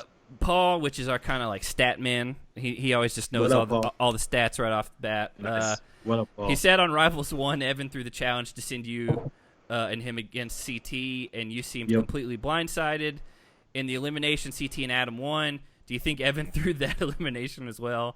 According to him, he had to go back to school, so he was going to leave early anyways. Did you have any idea about that? Man, we are like in sync with all of these questions. I haven't read any of these yet. I'm telling you, man. I do believe that he threw the challenge. I had no idea. That was the problem that I had. I knew that there was something he had outside of this, but it was like he never communicated. He never was like, hey, just so you know, I'm throwing this challenge. Don't try. I'm literally trying on the challenge like a dumb. You know what I mean? I'm like trying to win, but that was the issue that I had. And it's like, look, I don't care what you got going on outside of this. Don't connect me to that. I'm trying to win. Yeah. I'm trying to win. It's not fair to you. It's not fair. We got the votes. We have Wes. We have Kenny who are in the voting position. We have Johnny. We have Tyler who, like, we can make it to the final. It could be me, you, Johnny, Wes, Kenny, all of us in the final. We can all eat. Everybody gets money. Mm-hmm. Everybody gets money. Stop playing. And that was my biggest issue with that. I mean, he had to have known that coming into that season, right? That he had the school thing going on. So I guess it's weird, like as a viewer thinking, like if you knew you weren't gonna get to the end anyway and you were gonna go home early, why even bother? Yeah, why come? I guess you get that whatever appearance fee and all that type of things, and then you're on TV for kind of extend that a little bit longer. I mean, he hit it on the head. That's exactly what it is. I mean, you're gonna get a little bit of extra airtime. You gotta remember this was before Instagram, so there was no Instagram followers, none of that. So you're gonna get a little bit of airtime because the only time you can be seen is when MTV gives you that shot. If you're not seen by MTV, you're not gonna be seen. Period. No one's gonna go check your Instagram, any of that. So you're gonna get that. You're gonna get the money to show up. So that was his, I'm going to get the money to show up, I'm going to do this, and that's it. I don't need anything else. I was trying to win. Yeah. Sharif also says, I'd love to know the difference in the mental state between Gauntlet 3, where you were a big player on the not champs team, versus your experience in the Duel II, where you were harassed and sort of isolated. It was a big difference. When we did the Gauntlet 3, we had Austin. Real World Austin. We had Johanna, me, Melinda, Danny, and Rachel. We had 5 Real World. So I forgot Rachel was on there. Yeah. We had the vote. She won. Did she? Shout out to Rachel. Oh yeah, I don't even remember that. Man. I love her. Shout out to Rachel.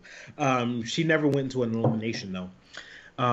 We had the vote. We controlled all that. So we ran that whole show. It went exactly how we wanted it to.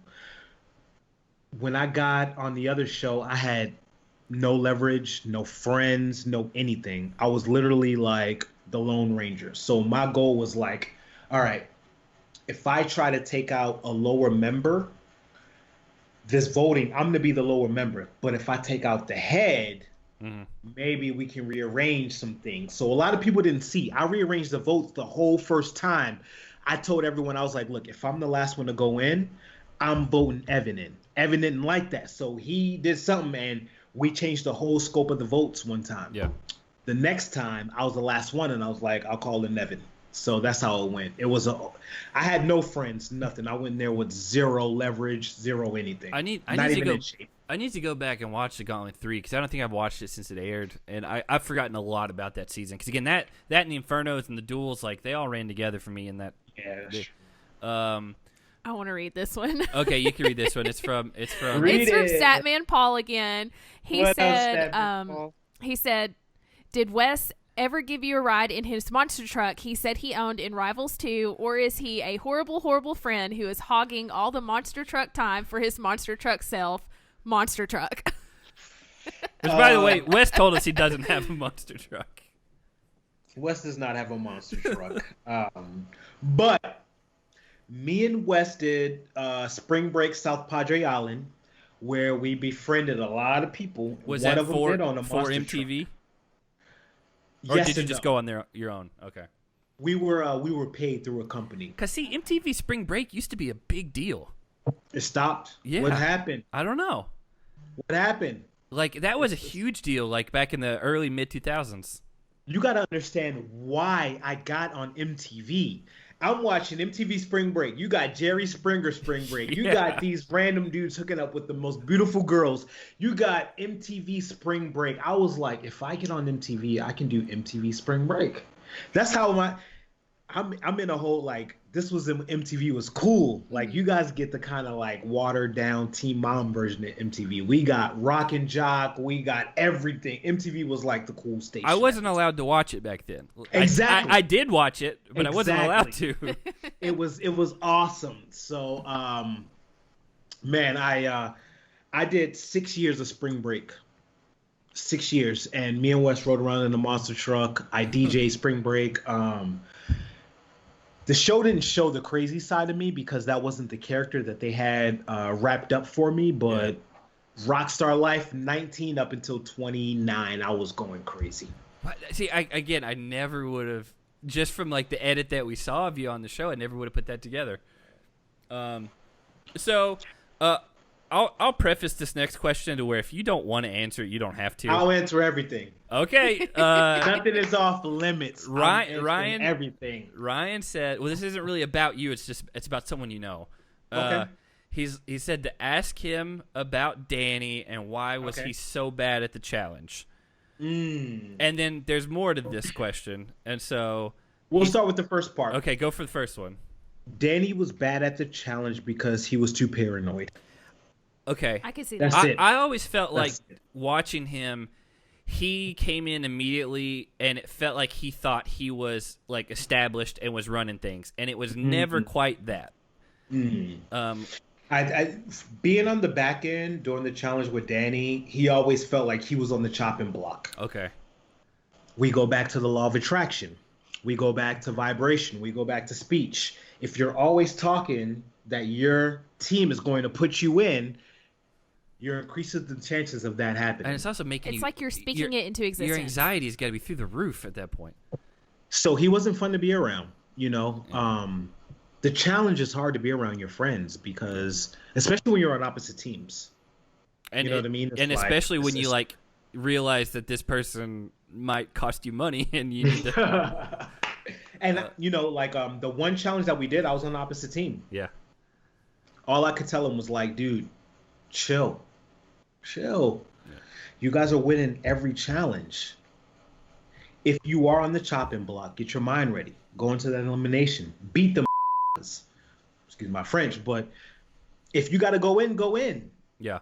It is what it is. You know what I mean? Like, don't be so paranoid. Like, you worked out knowing that was going to happen, so come into this and be ready for it. That was always my take on it. Okay. So the follow up to this is again this is where you may not want to because it's not maybe your place to say, but Okay. it says he heard that there was a falling out between Wes and Danny, and that's why he wasn't at Wes's wedding, all that stuff. And do you guys, Wes or you, keep in contact with him at all? Again, that's why. That's false. Okay. I'll answer it. He was invited to Wes's wedding. Okay. He couldn't come. I'm not sure if it. We saw the picture. We saw pictures from it, and everyone else from the real world seemed to be there, except Danny and Melinda. Oh, Danny. Yeah. I mean, not Melinda. Johanna. Yeah, I was about to say. I thought Melinda was there. Danny and Melinda, Johanna and Wes, 2 cast members. So that's why he wasn't there. Okay. Yeah. Again, like I didn't want to put you in a place to speak for someone else, and because that didn't really affect you and how maybe you were with Danny or whatever. You guys know I officiated his wedding, right? Wes? Yeah. No, I didn't know that. No. I was the officiant. Yeah. I was the officiant. I married Wes and Amanda. That's kind of awesome. Have you done that before, or was it just for that? That was my first time. Have you done any since? I did my dad's funeral. Oh, sorry. That's no, it's all right. Yeah, that's not quite the same. It happened like last minute. It was such a weird situation. Like the day of his funeral, we're calling the funeral home. He died of cancer, like out of nowhere. And we're calling the funeral home, and it's like, we thought they had set everything up, but they didn't have a pastor. So it was like, oh, we don't have a pastor. It was like, what do you mean you don't have a pastor? So last minute, day of his funeral, I had to step in and like be the pastor. So it was like, that's how that happened. But yeah, Wes's wedding was I got my minister license to be the officiant for Wes's wedding. Did you do it? Awesome. Did you do it just online? Okay, yeah. Yeah. It was the best thing. It was like, did you cry? I wanted to. Yeah. So bad. Because Wes didn't cry, I didn't cry. If he would have cried, I would have cried. For sure. It was beautiful. That's a really special memory to have, though. Like, that's so awesome. Well, I mean, that just shows how close you guys are, like, outside of the show. Yeah. Like, to have your friend ask you to officiate their wedding, like, there's nothing. You cannot be asked a higher honor than that. That's like, that was the highest thing I've ever been asked in my life, honestly. And it meant so much to me. That's awesome. I guess I didn't Zach, remember that. You should ask me to officiate your wedding if we wanted to legitimize this best friendship, Well, but I have a wedding coming up, so no, I don't. Congratulations. One of these days, maybe. One of these days. I was like, that's news to us. I'm divorced, Nehemiah, so I plan on getting married one last time, getting it right, because, you recognize your mistakes and you get it right the next time. So, yeah. There's nothing. I was engaged, so there's nothing wrong with that. So maybe you can officiate that one, Zach, or Nehemiah, if you're open to it. I think Zach will be best, but I'll be okay. There. She's pointing at, look, why not her? A beautiful woman officiating your wedding who knows what love is about. We know. She knows that more than you and I do. are better friends than you and him. We've discussed this. Oh, okay. It's likes a constant debate here. Yeah. I'm the one he would call in the middle of the day to just talk about a girl he was talking to or maybe dating. I was the one he called up when he went on a first date with somebody to talk about how it went. But you also got to remember, I've been through these for like 20 years now, and he knows like we're. Well, hold on. Where Han would actually talk through things with me. I'd try to talk to Zach about things when it come to girls, and 99% of the times I would just hear, "That's dumb." So well, listen. You need a woman. Yeah. A man needs a woman opinion always when dealing with women. They know women better than we would ever know them. So I agree with that. But I know when you're being dumb, and so there you go. He's not wrong about that. So Robin asked, are you done with reality TV, or would you consider coming on even another show, even if it's not the challenge? I would consider it. Not saying anything's in the works, not saying anything's in the show, but let's say I would consider it.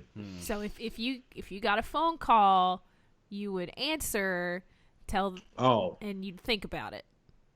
Big time. If they call me for the next challenge, I would do that. I would do it. For sure. Here we go. We want to see you come back. I'm ready. I am 34 years old. I have no kids, no wife. To you, my friend. And I'm in great shape.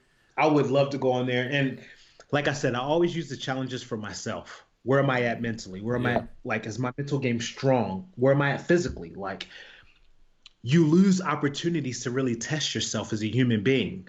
You know what I mean? Like to really test yourself in a situation that's not dangerous to yourself, like a fight or a life-threatening situation. The challenge is the closest thing to that. Yeah, I mean, it's got to put your like adrenaline in places that like your everyday life just doesn't get to. I get it. I get adrenaline just watching it. Yeah. You know? Like when I watch my challenges and stuff, my heart starts beating. I'm like, I'm there. Like when I watch the new challenge, when they show the purgatory, I'm there. I'm like, oh, I'm starting to pace. I'm going like, so it's there for sure. So I'd like to see you come back just because I think you would.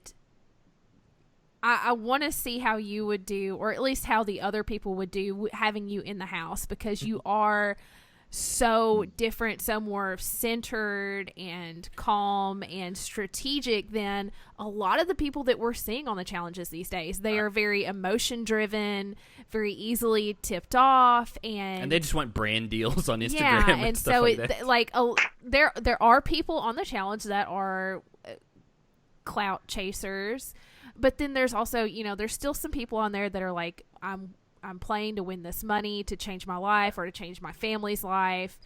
But there's so much drama centered people on the show now. I think it would be a really interesting aspect to bring in some of your diversity into a house like what we're seeing right now. I think it'd be a really cool thing to see, and I think you would do well. You'd probably throw off a lot of people for sure. Right. So because go ahead. I was gonna say if Wes and you don't pitch a best friend season, maybe you can pitch officiant and marriage season, and you guys would be a shoo-in for that one for sure. To both of your ends, you guys make very valid points, and you're completely right. I think that the energy that I bring, it speaks to a different demographic. Mm-hmm. And right now, there's a typical demographic that's being spoken to, and a lot of people are being left without a voice. And that's me. I'm the voice for a certain demographic. Every single character should be a voice for a demographic. You're supposed to watch the show, look at a character, gravitate towards who resonate closest to you and your personality. Right now, it's kind of the same type of people. Yeah. So you need that group of people who is going to speak to every single spectrum. So yeah, that's interesting because like I never really thought about it in like recent terms. Like when the Real World started, like it was to put people from like 6, 7 completely different walks of life together, make you live together and see what happens. And then the challenge was kind of a microcosm of that. And like now, honestly, a lot of them are just like kind of veteran reality TV people who just want to compete for money, that they all just again want brand deals, or not all of them, but again it's their livelihood. And it's not just people who are like coming from all different walks of life trying to cooperate and work this out. Like it is a lot of similar people these days. Yeah, I think it is. I think now the cast, not all of the cast, but a good majority of the cast that we're seeing on the show nowadays, there's not many people that you can identify with if you're not that certain target audience. Yeah. Agreed. Mm-hmm. And so I think that's one of the reasons why I'd like to see someone like you come back, because that is going to be someone that this whole other audience that has been watching the challenge for years and years and years that don't, I guess, identify with the younger millennials, older Gen Z generation that's on the show now. They need someone that they can identify with. Right. I agree with that. And everybody needs a voice. There's 30-something cast members? It's a lot. Each of those 30-something cast members can speak to a demographic. Yeah. Mm-hmm. That opens up the horizon of the fans that will watch the show. Again, I'm throwing out as many ideas as I can. I love them. Throw them out. Throw to everything get you back out, on the man. show. I love it. I love it. We've wanted for a long time to do another cutthroat style season, except so three teams, mm-hmm. but make it new school and then like middle school and then old school. And like I don't know if technically you'd fall into more of the old school or if you'd fall in like the middle. School. Okay, I would say old school. So again, like there's a shoe in, and you're in great shape. Like you can handle the stuff. That's the one big downside of that type of challenge is a lot of the old school people, like they couldn't keep up with these like young guys anymore. That's true. They got kids. Life has hit them. Mm-hmm. Yeah, I mean, like, there's for every Mark Long, there's a million other ones that couldn't run down the hallway anymore. Exactly. And so yeah, that is something that we've wanted to see for a long time. And like again, like that old school group, like you could get like you and Wes and Bananas would fall into that, and like guys who can still hold their own. Mm-hmm. Coral. Yeah, Coral. Well, I don't know if she'd come back. Do you think she'd come back? Probably based on the circumstances. See, I don't know much about her since she's left the show. I love show. Coral. She's such an awesome person. I bet we could get Evelyn back. Evelyn, Kellyanne. I don't know if you can get Evelyn back. I think Evelyn's a lawyer now or something. There's killers. Like, you got to remember, like, when we auditioned, it was more about personality than physical attributes. Mm-hmm. Well, we bring the personality aspect to the show. Yeah. You know what I mean? Like, we were vetted heavily to get on the Real World. I think at the time that I tried out, it was easier to get into Harvard than it was to get on the Real World when I tried out. Really? Yeah, probably percentage-wise, yeah. I believe exactly. that. Yeah. So yeah, again, that's if the officiant and officiee won't work, then pitch the other one. So Paul says, I think I alluded to this earlier. You're different from most challengers because you're intelligent, and many of the repeat cast are a bunch of morons who get drunk and bang each other. It's like, who do you think is the dumbest of the dumb to ever be on the challenge? Oh, that's a great question. Statman Paul. There's some. I've got some theories on it, but it's This is what I'm gonna tell you.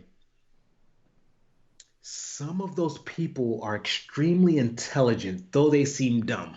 Yeah, and it could be an edit. That. It could be like what you see from or them. they're playing it off exactly on purpose so that they are underestimated. Exactly. I'm not going to force you to answer it, but that wasn't his question. He wants to know who you think is the dumbest of the dumb, not what the edit dumbest showed. of the dumb. Oh man, there's so many. Are we talking about new school or old school? Anybody that's just anyone that absolutely you've watched. Stupid. Oh man. Oh man, that's such a hard one. Because you can think on I feel like every single character is good in some area. It may not be exactly like a position in the challenge that they put them in, but every single character is strong somewhere. Okay, that's fair. Like, again, like that's what I feel like. Every single it's that's a hard one. I think before my era, a lot of people were dumb. This era, everyone's strong. That's what I think. Okay. There are a few new people who I'm like, I have no idea what this person is thinking. It doesn't make any sense to me. Tell me. Josh from Big Brother. Like, okay. I don't know what he's thinking strategy-wise. Hunter's another one. Like, they're not bad at the show. Well, and then one who gives us some of the greatest one-liners, Nelson. Nelson. Oh my God. Nelson. Yeah. Austin. That's my whole. That's. Oh yeah, he is Austin. Yeah. He's Austin. Listen, so I got love for Nelson. It's such a weird. We love these guys. They're fun to watch. They are people that we look forward to seeing on here, and they are able to actually compete really well. Here's the thing, Nelson. So he has the audacity and all those quotes and whatever, needy greedy. He didn't know what the capital of Texas was, and he lives in Austin. That was a trivia thing that he was on one time, and he lives in Austin, and he didn't know that was the capital of Texas. So shout out to Nelson. Yeah.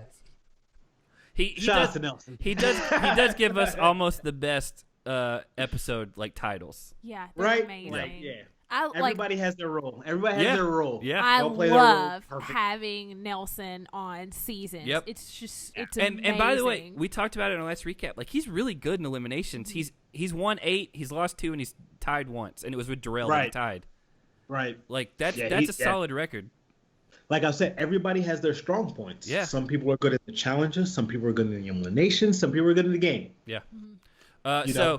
The last question we have here from one of our patrons has nothing to do with the challenge. It's okay. It's okay, my name. Do you agree that Carol Baskins killed her husband by feeding him to the tigers?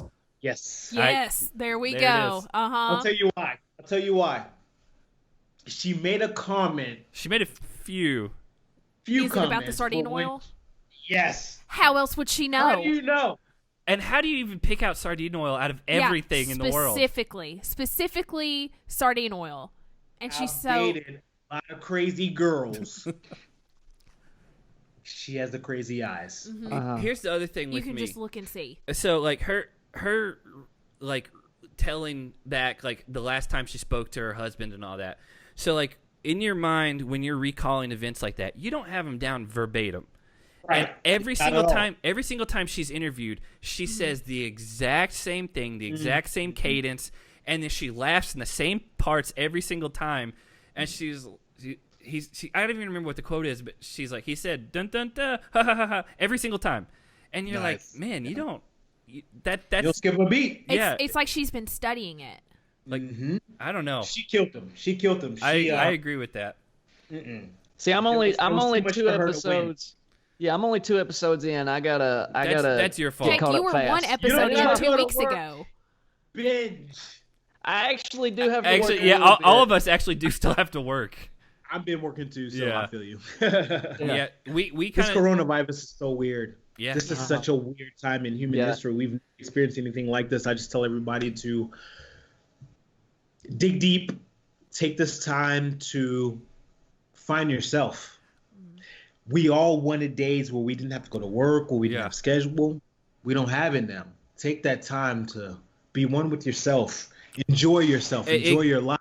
It goes back to what you said earlier about, people always think like, oh, when I get this job or whatever, it's always the best. And then when you get in there, you kind of forget like how other things are. And so I do think, and I've had to kind of try to drill this into like my parents who like they're both over 60, and I was like, you guys got to be responsible because like this is not something any of us have ever experienced in our lifetime. And I was like, don't think that this is just something else. Like it's like you guys are in like the prime demographic to be susceptible. Yeah. Like be smart about it. Because initially, like it took them a while to like come around to not going out and all that type of stuff. And Because they used to go out for like lunch every day and the dinner every other day, and so now they're stuck at home having to cook all the time and eat leftovers, and they're not used to that. We'll try to do like bring them groceries and stuff when they need it, so they don't have to go out and that type of Right. stuff. That's nice. Yeah, but yeah, It's a crazy world. The it's world weird, is man. waking up. Go look at Bill Gates' last post. Look at the comments. Oh. Like the world is waking up. That's all I gotta say. I'm not a conspiracy theorist, but I can tell you that the deep state. Well, hold on. It's crazy time. I think like an hour ago you told us you were a huge conspiracy theorist. I'm a huge conspiracy theorist. Now, I think that I'm not even going to go into my political views, but I can tell you that this right now is the craziest time. There's a reason for it. There's a reason why all of these Hollywood celebrities are acting all weird. Like, stuff is going down. This is the craziest time in history, and I'm so privileged and just appreciative to be like around at this time to witness this. Yeah, it's something that, like, not trying to be like hyperbolic or whatever, like, I think it genuinely may change how we live the rest of our lives. Like, just like social distancing protocol, things like that. Like, we don't know right now. Like, I'm not saying it's gonna be like we're never gonna be able to like go to play basketball and all that type of stuff again.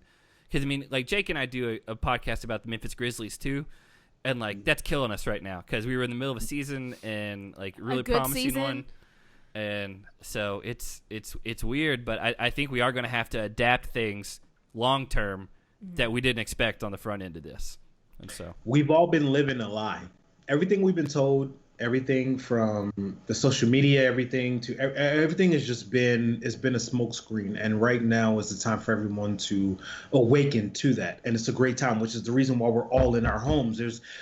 There is significant benefit to all of us being in our homes, in our own space at this time, being able to be with our own thoughts, our own insecurities, our own problems, things that we have pushed away that we didn't face. Yeah. Like this is the time for us to be stronger people, because the way that the world is going to emerge after this is going to be a way stronger place, but it takes for us to evolve as human beings for that world to take place. There's so many things that as human beings that we need to overcome. And we're learning that. One, our connection to media, our connection to the lies, our connection to this. Like, so much of us depend waking up and checking the media versus waking up and meditating. You know what I mean? Like, we depend on the media and we connect to that more than we connect to our inner voice. So this is a very, very important time. And it's a beautiful time. And we all chose to be here at this time in our incarnations, whether you believe in reincarnation or not. This is a very, very critical time in history. And it's beautiful. And I'm so appreciative that I'm here at this time. I mean, I got to be honest. Like, you have one of the most positive outlooks on this whole situation out of anyone I think I've heard talk about it. But I mean, if you have the right mindset, just in general, you're able to find at least some positive things to focus on, no matter what your circumstance is. And like for me, like I'm a big introvert. Like, my house is my comfort and like whatever. And so like it's not as big of a deal to me. Like, it's killing her, and because she loves. Like, I am a major extrovert. I work 2 part-time jobs that are closed at the moment, so my full-time job is taken over. It's mostly working from home, but I am still having to get out and meet with people a little bit. But she thrives off of like interaction with new interactions. people. Yeah. See, most of us cannot be in our space by ourselves, because what happens is that the moment that our thoughts rise, and every single situation that we've been avoiding, we've been pushing off, whether it's childhood trauma, whether it's adulthood trauma, whatever it is, it all starts to surface the moment that everything quiets around us. That's the reason why people cannot stand the quiet, but it's important, because when all of those things arise, it's telling you what it is that you need to face. You need to face this, you need to face this, you need to face this. As human beings, we're not meant to run away from any problem. We're meant to face every single problem. We're meant to face it and grow from it. Figure out what our lesson is to learn, and then grow from it. This is that time. When we're sitting in ourselves, Netflix, shut that off. Take this time. What thoughts arise? What emotions arise? Take that time to experience that, because you're never going to get a time like this where you're able to be home. All of us wish for that 5-7 week weekend. Now we're in it. This is it. What are you going to do? You're able to be home with the people that you love 24 hours a day. You do not have to waste any time with any establishment that does not care about you. You don't have to spend 8 to 12 hours with an establishment that does not care about you. Spend this time with the people you love. Spend this time with yourself. Reflect. Where are you in this? Are you where you thought you would be? If not, what did you think would be different? Change those things. Introspective time. We are at a beautiful time. We get to reflect without our jobs calling us, without our boss calling us, without anything. Only time we get. This is the most time that the world gets to be in peace. Be in peace. Find out who you are. Find out what's the next step in your evolution as a human being. And that's what this time is for. Well, and like we've seen, like, in a lot of places, like, air pollution's gone so low. And, like, animals are returning to places where they haven't been in years. And, like, there's, like, dolphins in, like, the canals in Italy and stuff now. And, like, it's, like, all these animals and are starting to get kind of their habitat back. Because, like, if we're being honest, like, humans are like, the detriment to the earth. You know? Agreed. And so, like, I love modern tech and stuff as much as anybody. But, like, it may not be a bad thing to, like, see things kind of start to return back to how it kind of used to be. And I hope that it just doesn't, like, we just kick everything right back off and it just goes back to what it was, because there's so many things that are dying off every day. So what you just said is that's the key to human evolution. You created a statement that started with your evolution, and then you backed down. You went from, I hope humans do this, and you went, I hope that they don't do this. So what you did was, when you're trying to attract what it is that you want, the first thing is that you cannot think about what you don't want. Okay. Ever. Do not ever think about what you don't want. If you do not want traffic, you cannot think to yourself, I do not want traffic. You have to think to yourself, oh, the roads are clear today. That's the problem with the law of attraction that people do not understand. You cannot think about what you don't want. You have to see clearly what it is that you do want. From this, I want people to wake up. I want people to be able to be by themselves without grabbing their phone and grabbing social media to be entertained. I want people to understand how important it is for the human connection. I want people to understand how important it is to not to rely on government. I want people to understand how important it is to not to rely on media. Media is corrupt and is crooked. These are all the things. So you have to always think about what you want, not what you don't want. The moment that we think about what we don't want, we cancel out what it is that we want, and we focus on what we don't want, and we attract that. It's That's negative why. energy. Exactly. Yeah. That's the power of the law. That's why most people cannot do the law of attraction, because they're conditioned to think about what they don't want. I don't want traffic, no traffic. I don't want traffic. Instead of thinking the roads are clear, I'm getting to work on time. And like I 100%, like, I am a cynic by nature. Like, I get it. And but yeah, I mean, man, I feel like we could talk to you for like another 3 hours. Like It's been fun, man. We're going up. Yeah. This is completely different than I think any interview we've ever done. But Like, we said we were going deep, Yeah. and This boy, deep, we why did not? it. listen, Why you not? solved some problems with me. We figured some stuff out. Like, man, I don't know. Like, before we wrap up and get out of here, because man, it's 10:15, and Wow. I didn't expect it to go this long, because like we didn't, like, honestly, you know, you haven't been on a show in a while. We had never talked with you before, and so you never know. Like, sometimes these interviews very goes true. great, and then every once in a while it's like, all right, see ya. And Yeah. So, I mean, we gotta go eat. do Yeah, I know you what have you mean. do you have anything you want to plug, like, to get out before you get out of here? Like, I know you No plugs, man. This is a world. We're reforming the world right now. I do not have any plugs. I just know I'm you're not trying to tell MTV to put me on another show. What Yeah. I'm telling individuals right now as human beings, become the best version of yourself. That's my plug. That's a and good in plug. doing that, we all gravitate. Maybe I'll get on the channel. Whatever the case may be, we take this time to be the best version of ourselves. That's my plug, and that's my only message to everyone listening. I'm here for it. That is a great plug. We'll leave it on that. Yeah, like that's the perfect thing to go out on. And again, man, like, thank you for coming on. You know, you're a guy who, I think, even if you haven't watched, you know, a lot of the old seasons, I think you kind of stick out just for, you know, kind of things we talked about. So appreciate you coming on. You know, have fun with D, and you know, maybe you can officiate somebody else's wedding really soon. Your guys' wedding. I'm married, so I don't. Oh, yeah, it already Yeah, happened. we're married. Your second wedding. I'm the one that maybe in the I'll works be your down the wedding. road. Yeah. Thanks, Shout you out. guys. Renew our vows. Keep this platform going, you guys. Stay Yeah. stay speaking your truth. It's a beautiful way. So cheers. Appreciate Thank you it. for Shout having out. me on. Thank you. Thank you, man. Cheers.